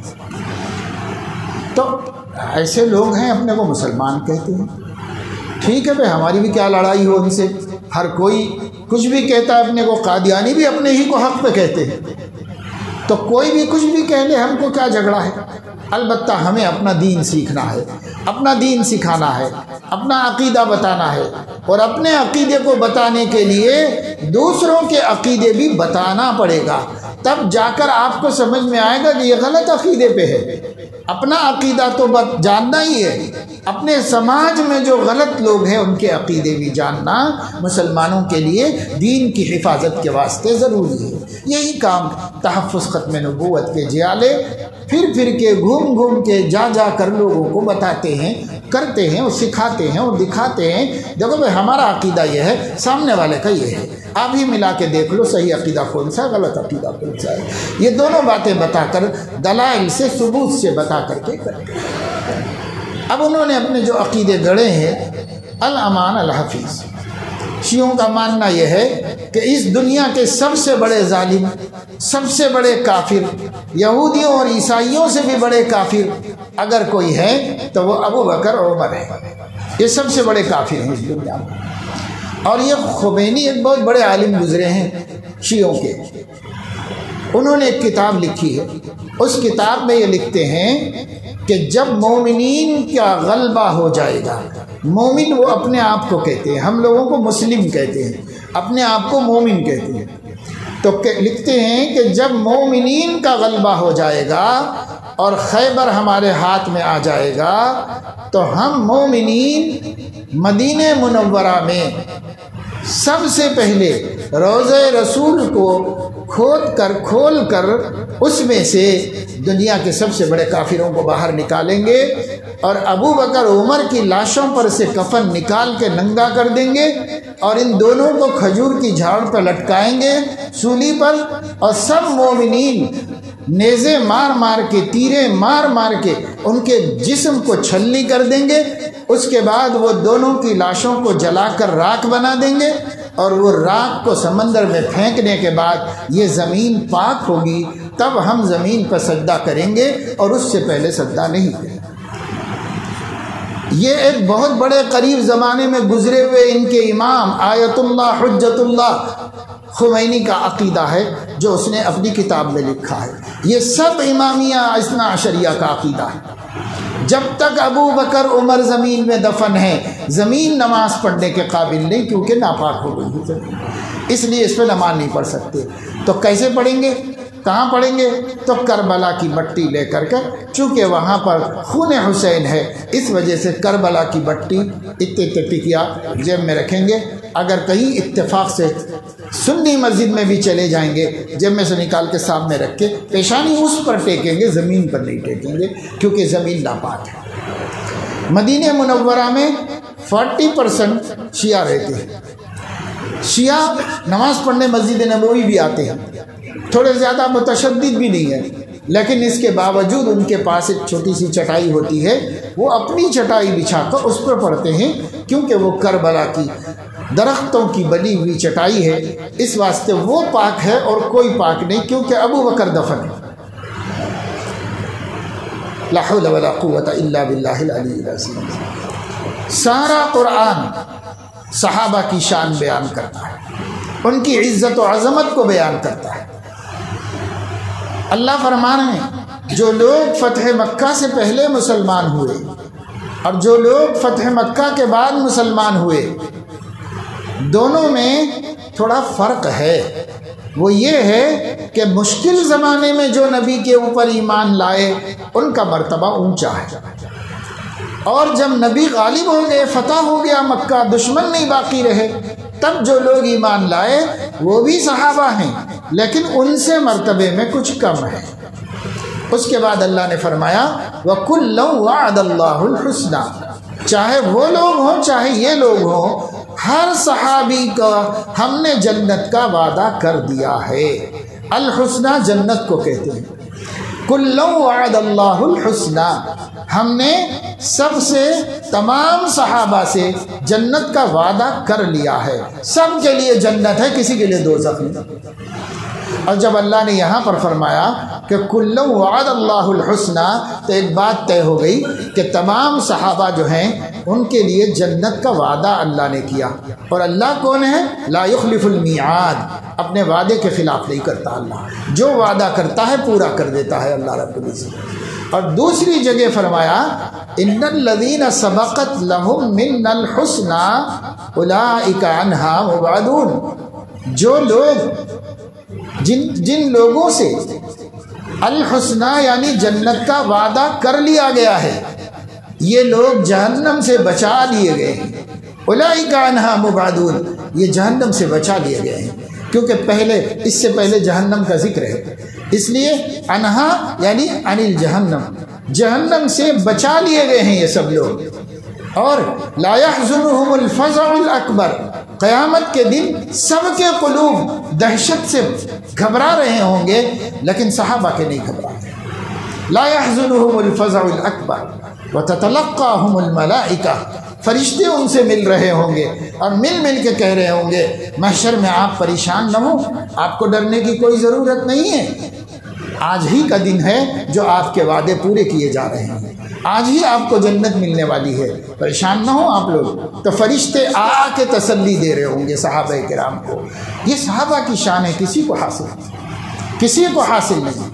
صحابہ کے درمیان مرتبے اوپر نیچے ہیں، جو لوگ بدر میں شریک رہے ان کا مقام، جن لوگوں نے آپ کے ہاتھ پر حدیبیہ میں بیعت کی ان کا مقام، اور جن کو خصوصی نام لے کر حضور نے جنتی کہا ان کا مقام، اور جو حضرت ابو بکر، عمر، عثمان و علی رضی اللہ عنہ میں ان کا مقام۔ تو درجے کم زیادہ تو ہو سکتے ہیں لیکن کوئی جہنمی نہیں ہو سکتا، سب کے سب جنتی۔ اور شیعہ کیا کہتے ہیں؟ شیعہ کہتے ہیں 17 صحابہ کو چھوڑ کر سب کے سب مرتد جہنمی، سب کے سب، اس میں ابو بکر، عمر، عثمان بھی ہیں، سب کے سب جہنمی ہیں ان کے راستے، سب کے سب نبی کو دھوکہ دینے والے منافقین میں شمار کر دیا۔ حضرت عائشہ کو نعوذ باللہ ان الفاظ سے یاد کرتے ہیں جن کو ہم بیان بھی نہیں کر سکتے۔ یعنی حضرت عمر کی بیٹی حضرت حفصہ کو اتنی بری بات کے ساتھ یاد کرتے ہیں کہ ہم اس کا تصور اپنی بہنوں بیٹیوں کے لیے بھی نہیں کر سکتے۔ وہ ام المومنین، ان کے لیے یاد کرتے ہیں۔ یہ سب الفاظ عربی کتابوں میں جو عربی میں لکھے ہوئے ہیں، فارسی کتابوں میں جو فارسی میں لکھے ہوئے ہیں، جو اردو میں انہوں نے لکھے ہیں۔ میں آپ کو اردو میں، فارسی میں، عربی میں بول سکتا ہوں، لیکن کیوں ہم اپنی زبان ہمارے اتنے بڑے بڑے لوگوں کے بارے میں خراب کریں؟ اس لیے میں نے اشارے میں کہا وہ باتیں جو کوئی اپنی بیٹی کے لیے، بہو کے لیے، ماں کے لیے، بہن کے لیے سن نہیں سکتا، غضبناک ہو جائے گا، خون کھولے گا، مار ڈالنے کے لیے دوڑے گا، وہ سب باتیں انہوں نے امہات المومنین کے بارے میں کہی، صدیق اکبر کے بارے میں کہی ہے، عمر فاروق کے بارے میں کہی ہے۔ تو ان کا کیا ایمان ہے بھائی؟ وہ جانے، ہمیں کوئی مطلب نہیں، اللہ کو حساب وہ دیں گے۔ ہمیں تو جاننا ہے کہ ہمیں ایسی باتیں نہیں ماننا ہے، ہم کو یہ ماننا ہے ہر صحابی عظمت والا ہے۔ امہات المومنین ہماری مائیں ہیں، ہمارا قرآن کہتا ہے النبی اولا بالمؤمنین من انفسہم وازواجہ امہاتہم، نبی تمہارے حق میں تمہاری جان سے بھی زیادہ قیمتی ہیں، تمہاری جان سیکنڈ نمبر پر ہوگی اور نبی کا مقام پہلے نمبر پر ہوگا، اور ان کی بیویاں تو وہ تمہاری مائیں ہیں۔ بخاری میں ہے کہ ام المومنین حضرت عائشہ رضی اللہ تعالی عنہا جب حج کے لیے تشریف لے جاتی تھی، کیونکہ نبی کے بعد 50 برس زندہ رہی، چونکہ نبی کی بیویوں کو کسی سے نکاح کرنے کی اجازت نہیں تھی نبی کے بعد، اس لیے جتنی بھی بیویاں تھیں کسی نے بھی بعد میں عقد ثانی نہیں کیا، اور لوگ کم عمر تھے، جلدی جلدی گزر گئے، لیکن حضرت عائشہ یعنی زیادہ عمر والے جلدی جلدی گزر گئے، اور حضرت عائشہ صرف 18 برس کی عمر میں بیوہ ہوئی تھی، 50 سال تک زندہ رہی، اور ان کا زندہ رہنا پوری امت مسلمہ کے لیے رحمت بن گیا کہ آدھا دین احکام و مسائل کا حضرت عائشہ بیان کرتی، حدیثیں سب ان سے ملتی ہیں۔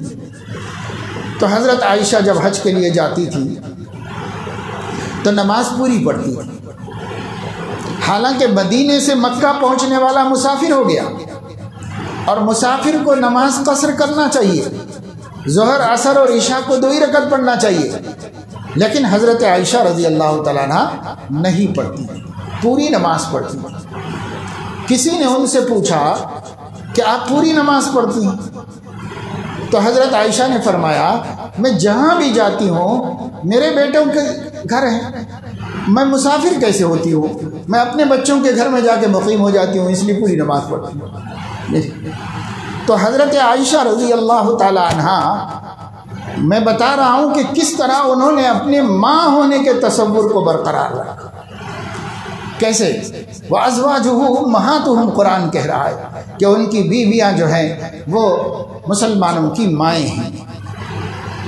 اب یہ مسئلہ کہ حضرت عائشہ کا ایسا کرنا کیسا ہے تو وہ ایک اجتہادی مسئلہ ہے، مسئلے سے میں بحث نہیں کر رہا ہوں آپ سے، یہ بتانا چاہ رہا ہوں کہ انہوں نے ماں ہونے کا احترام خود اپنے بارے میں کتنا ملحوظ رکھا اور کس طرح پوری امت کو اولاد سمجھتے ہیں حضرت عائشہ رضی اللہ تعالیٰ عنہا اور امہات المومنین، کہ ان کا مقام ہے، ان کا مرتبہ ہے، ان لوگوں کو اللہ نے بہت آزمایا ہے، کوئی بیوی اس قدر آزمائش سے نہیں گزر سکتی جتنا امہات المومنین گزاری گئی ہیں، لیکن انہوں نے نبی کی وفاداری میں رتی برابر فرق، نبی کی وفاداری امہات المومنین۔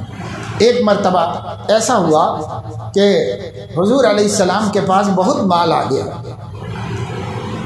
بنو نذیر کی جلا وطنی کے بعد مال فی کی بڑی مقدار آئی، تو جن صحابہ غریب صحابہ کو بے روزگار صحابہ کو وظیفہ ملتا تھا ان کے وظیفے ڈبل کر دیے گئے، یعنی ایک تھیلا گیہوں ملتا تو 2 ملنے لگے، ڈبل کر دیے سب کے۔ لیکن نبی کے گھر میں جتنا آتا تھا اس میں نبی نے اضافہ نہیں فرمایا، اتنا ہی جاتا تھا، 9 گھر تھے، ہر گھر میں اتنا ہی جاتا تھا، جو پہلے سے چلا آ رہا تھا اتنا ہی جاتا تھا۔ عورتیں تو عورتیں ہی ہیں، سب محلے میں معلوم ہو گیا کہ بھائی ہمارا وظیفہ ڈبل ہو گیا، ڈبل ہو گیا، کپڑے جتنے ملتے تھے اب ڈبل مل رہے ہیں، چادریں جتنی ملتی تھی ڈبل مل رہی، ہر چیز ڈبل مل رہی، تو سب خوشحال ہو گئے سارے مدینے والے، اور یہ خبریں گھروں میں ہمارے نبی کے آتی رہیں۔ ان لوگوں کو بھی خیال آیا کہ بھائی ہم کو بھی تو دے سکتے ہیں نبی، بلکہ دیکھا جائے تو پہلا حق تو امہات المومنین ہی کا ہے، مگر بولے تو کون بولے حضور سے، سب ڈرتے بھی تھے احترام کی وجہ سے۔ تو لوگوں نے کوشش کی اور سب نے مل کر کے حضرت حفصہ کو جو حضرت عمر کی بیٹی تھی اور حضرت عائشہ کو جو حضرت ابو بکر کی بیٹی تھی تیار کیا کہ آپ لوگ بولو کہ اگر ہمارا بھی وظیفہ بڑھ جائے تو کچھ راحت مل جائے گی، عیش کرنے کے واسطے نہیں، جو فاقے تھے وہ فاقوں میں کچھ کمی ہو جائے گی، تھوڑا وظیفہ ہمارا بھی بڑھ جائے گا۔ تو بہرحال کسی ذریعے سے بات پہنچا دی جائے، پر نبی کو یہ مطالبہ بہت ناگوار ہوا کہ بھائی مجھے محبت نہیں ہے کیا، میں اپنی بیویوں سے کتنی محبت رکھتا ہوں، کتنی ان کی عزت کرتا ہوں، کیا میرے دل میں نہیں ہے میں رحمت ہوں سارے عالم کے واسطے، اپنی بیویوں پر ظلم کر رہا ہوں، زیادتی کر رہا ہوں۔ کیوں میں نے نہیں دیا؟ ان کو خود کو سوچنا چاہیے تھا کہ ہمارے لیے یہی مناسب ہوا جو نبی نے طے کیا، ایسا سوچ لینا چاہیے تھا، مگر انہوں نے مطالبہ کیوں کیا مجھ سے؟ آپ کو ناراضگی ہوئی تو آپ ناراض ہو کر کے حضرت عائشہ کے گھر کے اوپر ایک روم تھا، اس روم میں چلے گئے اور یہ بول کے گئے کہ میں نہیں آؤں گا 1 مہینے تک، اور وہاں چلے گئے۔ پورے مدینے میں مشہور ہو گیا کہ حضور نے بیویوں کو طلاق دے دی۔ حضرت عمر کو بھی پتہ چلا تو حضرت عمر مدینے کے بہت باہر رہتے تھے، وہاں سے فوراً کپڑے وپڑے بدل کے سواری پہ بیٹھ کے بھاگ کے آئے اور سیدھے بیٹی کے گھر میں گئے اور جا کے حضرت حفصہ سے پوچھا، میں تجھے بولا تھا کہ نبی کو کوئی مطالبہ مت کرو، نبی سے کوئی تکلیف مت کرو، تم کو جو ضرورت ہے تم مجھ سے مانگ لیا کرو، بولا تھا نہیں بولا تھا؟ اب بیٹھ کے رو رہی کونے میں، اب کیا فائدہ ہوا؟ اسی لیے بولا تھا کہ آج کا دن دیکھنا نہ پڑے۔ کیا نبی نے تم لوگوں کو طلاق دے دی؟ تو انہوں نے کہا معلوم نہیں مجھے، مگر ناراض تو ہو گئی، یہ نہیں معلوم کہ طلاق دی کہ نہیں دی۔ تو وہاں سے نکل کے مسجد میں آئے تو دیکھا کہ خاص صحابہ سب ممبر کے پاس بیٹھ کے رو رہے ہیں۔ کیوں رو رہے ہیں؟ یہ افواہ پھیلا دی تھی منافقوں نے کہ آپ نے طلاق دے دی، تو سب آگے بیٹھ کے رو رہے وہاں پہ۔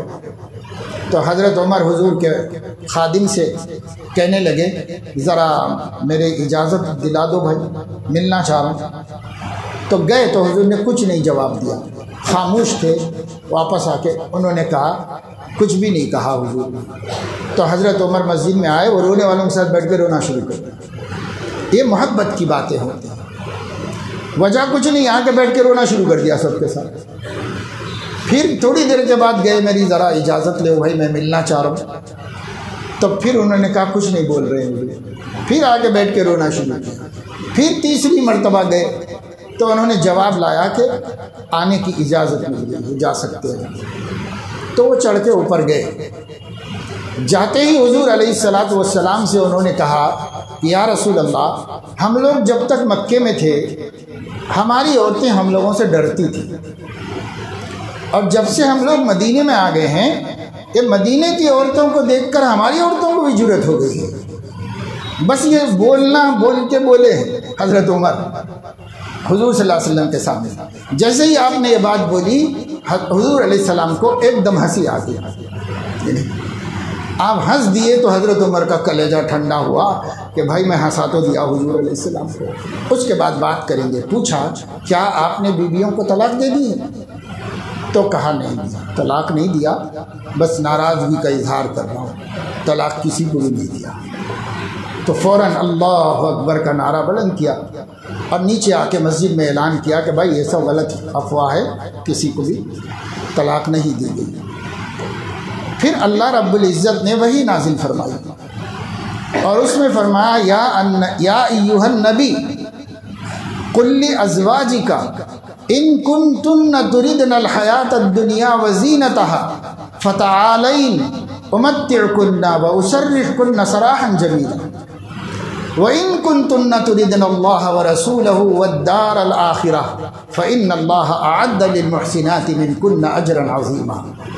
وہی نازل ہوئی، 30 دن بھی ہو گئے تھے، حضور علیہ السلام نیچے اتر کے آئے اور یہ وہی سب سے پہلے حضرت عائشہ کا گھر تھا تو ان کو ہی سنایا کہ اللہ نے جواب بھیجا ہے، تم لوگوں نے جو مجھ سے مطالبہ کیا تھا جواب آسمان سے آیا۔ اللہ اکبر، کیسا جواب ہے، کلیجہ پھٹ جائے گا، ایسا جواب۔ اللہ تعالیٰ بے نیاز ہے، پوری بے نیازی سے جواب بھیج دیا۔ اے نبی، اپنی بیویوں کو بلا کر کہہ دیجئے اگر تم لوگ دنیا کی راحت چاہتے ہو، دنیا کا آرام چاہتے ہو تو صاف بول دو، میں تم لوگوں کو ڈھیر سارا مال دے دوں گا، لیکن اس کے ساتھ ہی اپنی نکاح سے بھی نکال دوں گا۔ مال دوں گا لیکن زوجیت میں نہیں رکھوں گا، نکال دوں گا۔ اسرحکن سراحا جمیلا۔ اور اگر تم کو اللہ چاہیے، اللہ کا رسول چاہیے اور دار آخرت چاہیے تو پھر تم لوگ محسن بن کر رہو، محسنہ بن کر رہو، عفیف رہو، پاک دامن رہو، ضرورتوں کو مخلوق کے سامنے مت بیان کرو، اللہ جس حال میں رکھے اس حال میں خوش رہو، پھر تمہارے لیے بڑے بڑے وعدے ہیں آخرت۔ اب یہ 2 آپشن دے کر ازواج مطہرات کو کتنی بڑی آزمائش میں ڈال دیا. ایک طرف فقر، فاقہ، کئی دن بھوکے رہنا، گھر میں کبھی پانی اور کھجور کے علاوہ کچھ نہیں، کبھی وہ بھی نہیں، تین چاند نکلے اور 2 مہینے چولہا نہیں جلا. ایک طرف یہ گھر کے اندر غربت اور تنگ دستی کی حالت، اور دوسری طرف صبر کرنے پر آخرت کا اجر. اب کریں تو کیا کریں؟ لیکن حضرت عائشہ کم سن لڑکی تھی، بس اپنی عمر کے اعتبار سے ایک لڑکی تھی.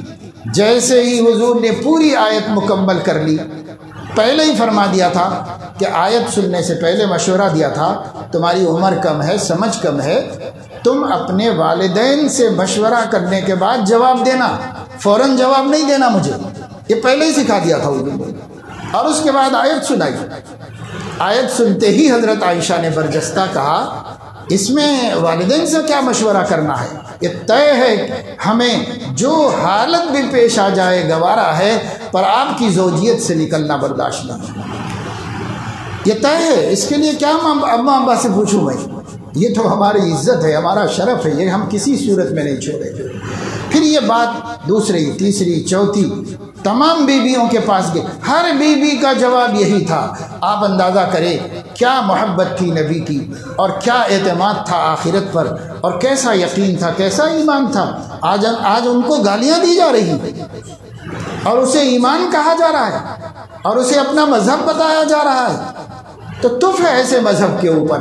لیکن اللہ نے ہمیں بچایا، ہمیں صحیح عقیدہ دیا، ہماری ماؤں کا احترام ہمیں اللہ نے سکھایا.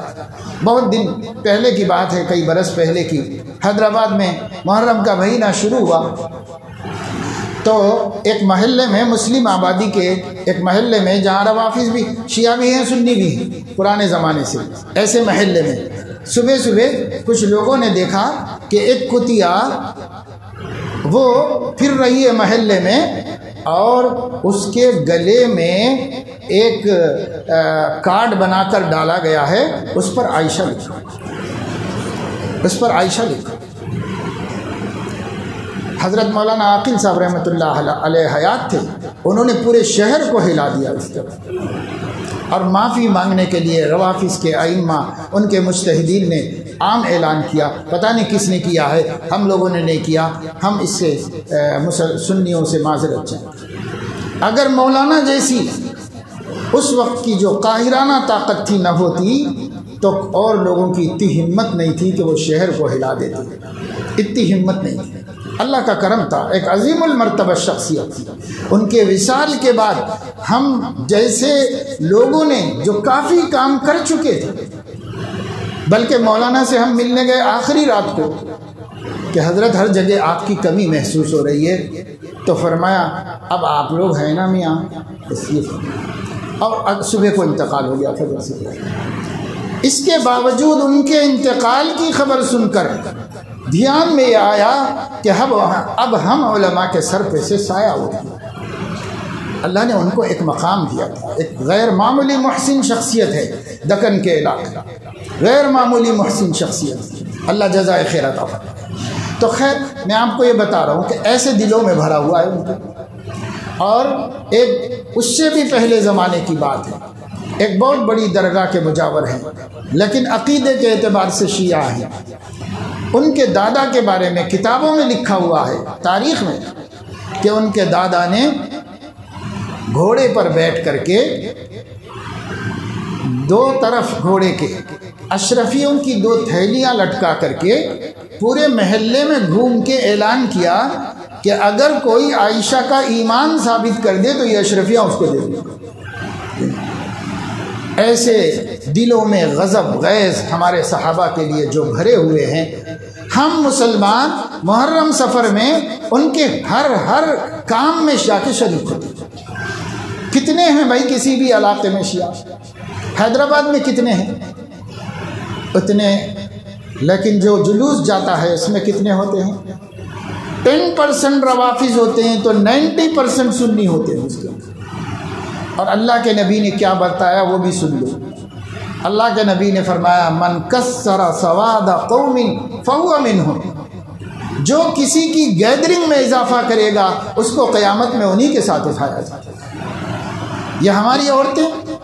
میں حیدرآباد میں ایک محلے میں بیان کے لیے گیا تھا محرم کی کسی تاریخ کو، تو وہاں مسجد کے ذمہ داروں نے بتایا کہ یہی قریب پر ایک میلہ لگتا ہے شیعوں کا، اس میلے میں سب ہماری عورتیں جاتی ہیں. میں نے ان لوگوں کو بتایا کہ آپ کسی کا مجمع بڑھا رہے ہو، اور یہ نہ سمجھو کہ کھانے پینے بچے کھیل لیتے، تماشا ہو جاتا، جھولے جھول لیتے، یہ مت سمجھو. تم اپنا ایمان فروخت کرنے کے لیے جا رہے ہو، تم اپنا ایمان دینے کے لیے جا رہے ہو. کیا دے کر کیا لا رہے ہو وہاں سے سوچ لو.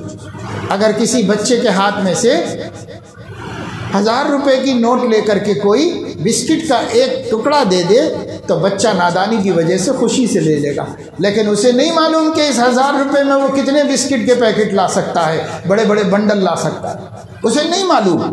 یہ ہماری جاہل عورتوں کو نہیں معلوم کہ ایمان دے کر کیا لے کے آ رہے ہیں، انہیں پتہ ہی نہیں ہے کچھ. وہ کروڑوں دے کر کوڑیاں لے کے آ رہے ہیں، مگر ان کو کون سمجھائے. یہ مرد لوگ مسجدوں میں بیانہ سن کے جا کے گھر میں بولتے ہی نہیں بیویوں کو، ڈر بیٹھا ہوا ہے بیویوں کو کچھ بولیں گے، بولنے کی ہمت ہی نہیں. اس لیے مسجد میں بیٹھ کے منڈیاں ہلاتے رہتے، مولانا بیان کر رہے تھے، اب کیا بات بولو کیا بات بولو. جا کے بیوی کو سناؤ، بیٹی کو سناؤ، اماں جان کو بولو، گھر میں جا کے بہن کو بتاؤ. کائے کے لیے مسجد میں سنایا جا رہا ہے؟ صحابہ مسجد میں سنتے تھے تو گھر جا کے عورتوں کو سناتے تھے، تب جا کے مردوں میں بھی دین تھا، عورتوں میں بھی دین تھا. یہاں سب مردوں یہیں ساری دینداری مسجد میں، گھر میں کوئی بولنے کی ہمت نہیں، کوئی ہمت نہیں کرتا. تو ایک بہت بڑے عالم تھے، قصہ سنا کے میں بات ختم کرتا ہوں. ہندوستان میں شاہی مسجد جو ہے کیا کہتے ہیں، دلی کی جامع مسجد، اس کے خطیب ملا جیون رحمۃ اللہ علیہ، ان کے بارے میں کہا جاتا ہے، کتابوں میں پڑھا میں نے، کہ وہ اہلیہ محترمہ بہت غصے والی تھیں، تو ان سے بہت ڈرتے تھے، تو کچھ بولنا ہوتا تو بہت پریشان رہتے. ایک دن کھانا میں نمک اتنا ہو گیا کہ کھانے کے قابل نہیں، تو ان کو بولنا تھا اہلیہ محترمہ کو کہ بھائی کھانے میں نمک بہت ہو گیا ہے، کھانے کے قابل نہیں ہے، دوسرا بنا دو. تو بولنے سے پہلے انہوں نے 10-20 سپاہیوں کو بلا کر کے باہر صحن میں کھڑا کر دیا. وہ صحن میں کھڑے، خاموش، باہر رہو، بس اگر ضرورت پڑے تو مدد کے لیے آ جاؤ. اس لیے سب کو باہر کھڑا کر دیا. اب پھر اس کے بعد کہا کہ بیگم شاید آپ بھول گئے، ڈبل ٹبل ڈال دیے ہوں گے، نمک بہت ہو گیا ہے، کھانے کے قابل نہیں رہا، یہ کھانا کچھ اور بنا دو، آپ دوسرا سالن روٹی بنا دو. تو انہوں نے کہا کہ اچھا ٹھیک ہے، ایسا ہو گیا کہ بنا دیتی ہیں، تو ٹھیک ہے. اس کے بعد انہوں نے اشارہ کیا کہ جاؤ، آپ لوگوں کی ضرورت نہیں پڑی، سمجھے. تو ایسا لگتا ہے کہ یہ جتنے ہم لوگ مسجد میں آتے سب ملا جیون ہیں، اور ان کی بیوی وہی ہے جو ان کی بیوی تھی. کوئی ہمت نہیں ہے کہ جا کے دین پہنچاؤ، کوئی ہمت نہیں ہے کہ ختم نبوت کی مجلس میں جو عقیدے سیکھے ہو جا کے بیوی کو سکھاؤ، بچوں کو سکھاؤ. ایسا کیوں ہو گیا میرے دوستو؟ ایسا مت کرو. بیوی کے سر میں درد، آپ تڑپ جاتے ہیں، بیوی کے پیٹ میں تکلیف، آپ ہاسپٹل کو لے جاتے ہیں، بیوی کوئی اور پریشانی ظاہر کرے، آپ کی خوشیاں ختم ہو جاتی ہیں. اور اگر بیوی جہنم میں جلے گی، وہ قبر میں تڑپے گی، تو اس کے تصور سے آپ کو دکھ نہیں ہوتا؟ یہی محبت ہے. اولاد کی اتنی محبت ہے کہ ان کے اچھے کپڑے پہنا دیں، ان کو اچھے اسکول میں شریک کرا دیں، اتنی محبت ہے. ان کی آخرت کا کوئی فکر نہیں. اس لیے ایسا مت کیجئے. جو آپ دین سیکھتے ہیں یہ دین لے جا کر گھروں میں بھی پہنچائیے. یہ ڈبل محنت علماء سے مت کرواؤ کہ عورتوں کا الگ انتظام کریں، مردوں کا الگ کریں. اور عورتیں کہیں جمع ہو کے سنتی بھی نہیں ہیں، اس لیے وہ جلسے بھی ناکام ہیں. ایک صورت ہے، وہی یہی صورت جو صحابہ والی تھی کہ گھر والا جا کے گھر میں سنا لینا. بس جب سن لیتے، موقع محل دیکھ کے کام نہیں کر رہے ہیں، بیٹھے ہیں اطمینان سے، تو بلا کے تھوڑا سن لو بھائی، آج جمعے میں مولانا کیا بولے میں سناتا ہوں، تھوڑی باتیں سنا دو. بس موقع دیکھ کے سناؤ، حکمت عملی سے سناؤ تو سنا دو. اس کے علاوہ کوئی طریقہ نہیں. اب ان کو سنانے کے لیے کہیں بلاؤ، شادی خانے میں، کسی کے گھر میں، کسی میں بھی 25-50 جمع ہوتے ہی وہ لوگ اتنا سناتے ہیں کہ وہ مقرر کچھ بھی نہیں سنا پاتا ہوں. سب انہوں ہی سناتے رہتے ہیں، ان کا ہی پکارا چلتے رہتا ہے. اس لیے میں تو جہاں بھی جا رہا ہوں جمعیت علماء والوں کو، ختم نبوت والوں کو اور سب دین کے خدام سے بول رہا ہوں، عورتوں کے بڑے اجتماعات مت کرو۔ پیسہ خراب، ٹائم خراب، کھانا خراب، ان کو سننا ہی نہیں ہے، وہ خود ہی بولتے رہتے ہیں، پورے 2 گھنٹے بولتے رہیں گے، رکیں گے۔ آپ کو کبھی بولنا شروع کرے تو کیا بولنا سوچنا پڑے گا۔ ان کو خدا جانے کہاں سے کنیکشن ہو جاتا ہے کہ کیا بولنا سوچنے کی ضرورت ہی نہیں ہے، 3 گھنٹے بیٹھیں گے، 3 گھنٹے بولتے ہی رہیں گے، رکنے کا نام ہی نہیں۔ تو خیر اب ان کی فطرت ہے، اس کو کیا کریں۔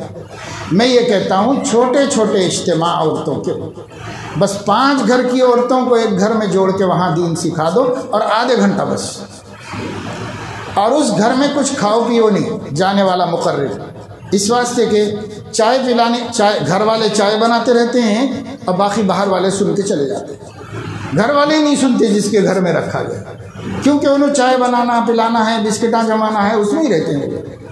اس لیے ہمارے استاد فرماتے تھے جب بھی ان کو گھر میں بیان کے لیے کہا جائے تو وہ کہتے تھے کہ نہ چائے پیوں گا نہ پانی پیوں گا گھر میں، اور نہ جو آئے ہیں ان کو کھلاؤ پلاؤ۔ میں بات کرنے کے بعد پھر کسی وقت بلا کے کھلا لو محلے والوں، بیان کے دن کچھ نہیں، کیوں؟ تاکہ اس کے گھر کے لوگ بھی سن سکیں، ورنہ اس کے گھر کے لوگ میزبانی کرتے ہیں، سنتے کچھ نہیں، سب سے بڑا خسارہ ہے۔ اللہ تعالی ہمیں توفیق عمل نصیب فرمائے۔ مجلس تحفظ ختم نبوت میں آپ لوگوں کو بلایا، ہم کو بھی بلایا، اور دونوں کو ایک دوسرے کے سامنے آمنے سامنے کرایا ہے، لیکن میں آپ لوگوں کو جو باتیں سنایا ہوں یہ ہمارا دین ہے، اور یہ دین، یہ عقیدہ، اس کی تفصیل مقامی علماء سے سنتے رہیے، سمجھتے رہیے۔ مسجد میں آپ سب لوگ عہد کیجئے کہ مسجد میں جمعے کے دن اس وقت پہنچیں گے جب کہ بیان شروع نہیں ہوا، تحیۃ المسجد پڑھ کے، اردو والا بیان سننے کے لیے تحیۃ المسجد پڑھ کے پہنچیں گے۔ ہاتھ اٹھا کے بولیے، جتنے بھی نوجوان ہیں، بڑے ہیں، بزرگ ہیں، سب سے درد مندانہ اپیل ہے کہ یہ جو ممبر سے بات ہوتی ہے نا، اس سے زیادہ با اثر بات کہیں نہیں۔ اس لیے علماء جب بیان کرتے ہیں، اردو والا بیان معلوم کر لیجئے کب سے شروع ہوتا ہے، 1 آدھا گھنٹہ لگے گا، کیا کرنا ہے، دنیا کے پیچھے مر رہے ہیں، کھپ رہے ہیں، پوری زندگی نکل گئی۔ ایمان کے خاطر آدھا گھنٹہ پہلے جمعے کے دن ہر مسلمان مولانا کے بیان سے پہلے مسجد پہنچ جائے، پھر آپ دیکھیے علم کتنا بڑھتا چلا جائے گا، ہر ہفتہ علم بڑھے گا، ہر ہفتہ ہمارا یہ دین بڑھے گا، ایمان بڑھے گا۔ اس لیے میں اس کی طرف آپ لوگوں کو توجہ دلاؤں گا، اور ایک نوجوان کو توجہ مجموعی طور پر دلا رہا ہوں کہ جب سے میں مسجد میں آیا ہوں تب سے لے کے اب تک ان کی بیٹھک جو ہے وہ مسجد کے ادب کے خلاف ہے اور دینی محفل کے ادب کے خلاف ہے۔ انتہائی بے ادبی کے ساتھ پورا بیان سنتے رہے ہیں۔ کون ہیں کدھر ہیں پلٹ کے دیکھتے آپ لوگ، اس لیے نہیں بول رہا ہوں، سب کو بول دے رہا ہوں، ایسا کبھی نہیں کرو۔ دینی محفلوں میں نہایت ادب سے بیٹھو۔ بے ادبی کے ساتھ خدا نے کسی کو ہدایت نہیں دی ہے، آپ کو بھی ہدایت نہیں مل سکتی، چاہے آپ کتنے بڑے عالم کی مجلس میں بیٹھو، ہدایت نہیں ملے گی۔ ادب سے بیٹھو گے تو ہدایت ملے گی۔ اللہ تعالیٰ اپنے کرم سے توفیق عمل نصیب فرمائے۔ آمین۔ وآخر دعوانا الحمدللہ۔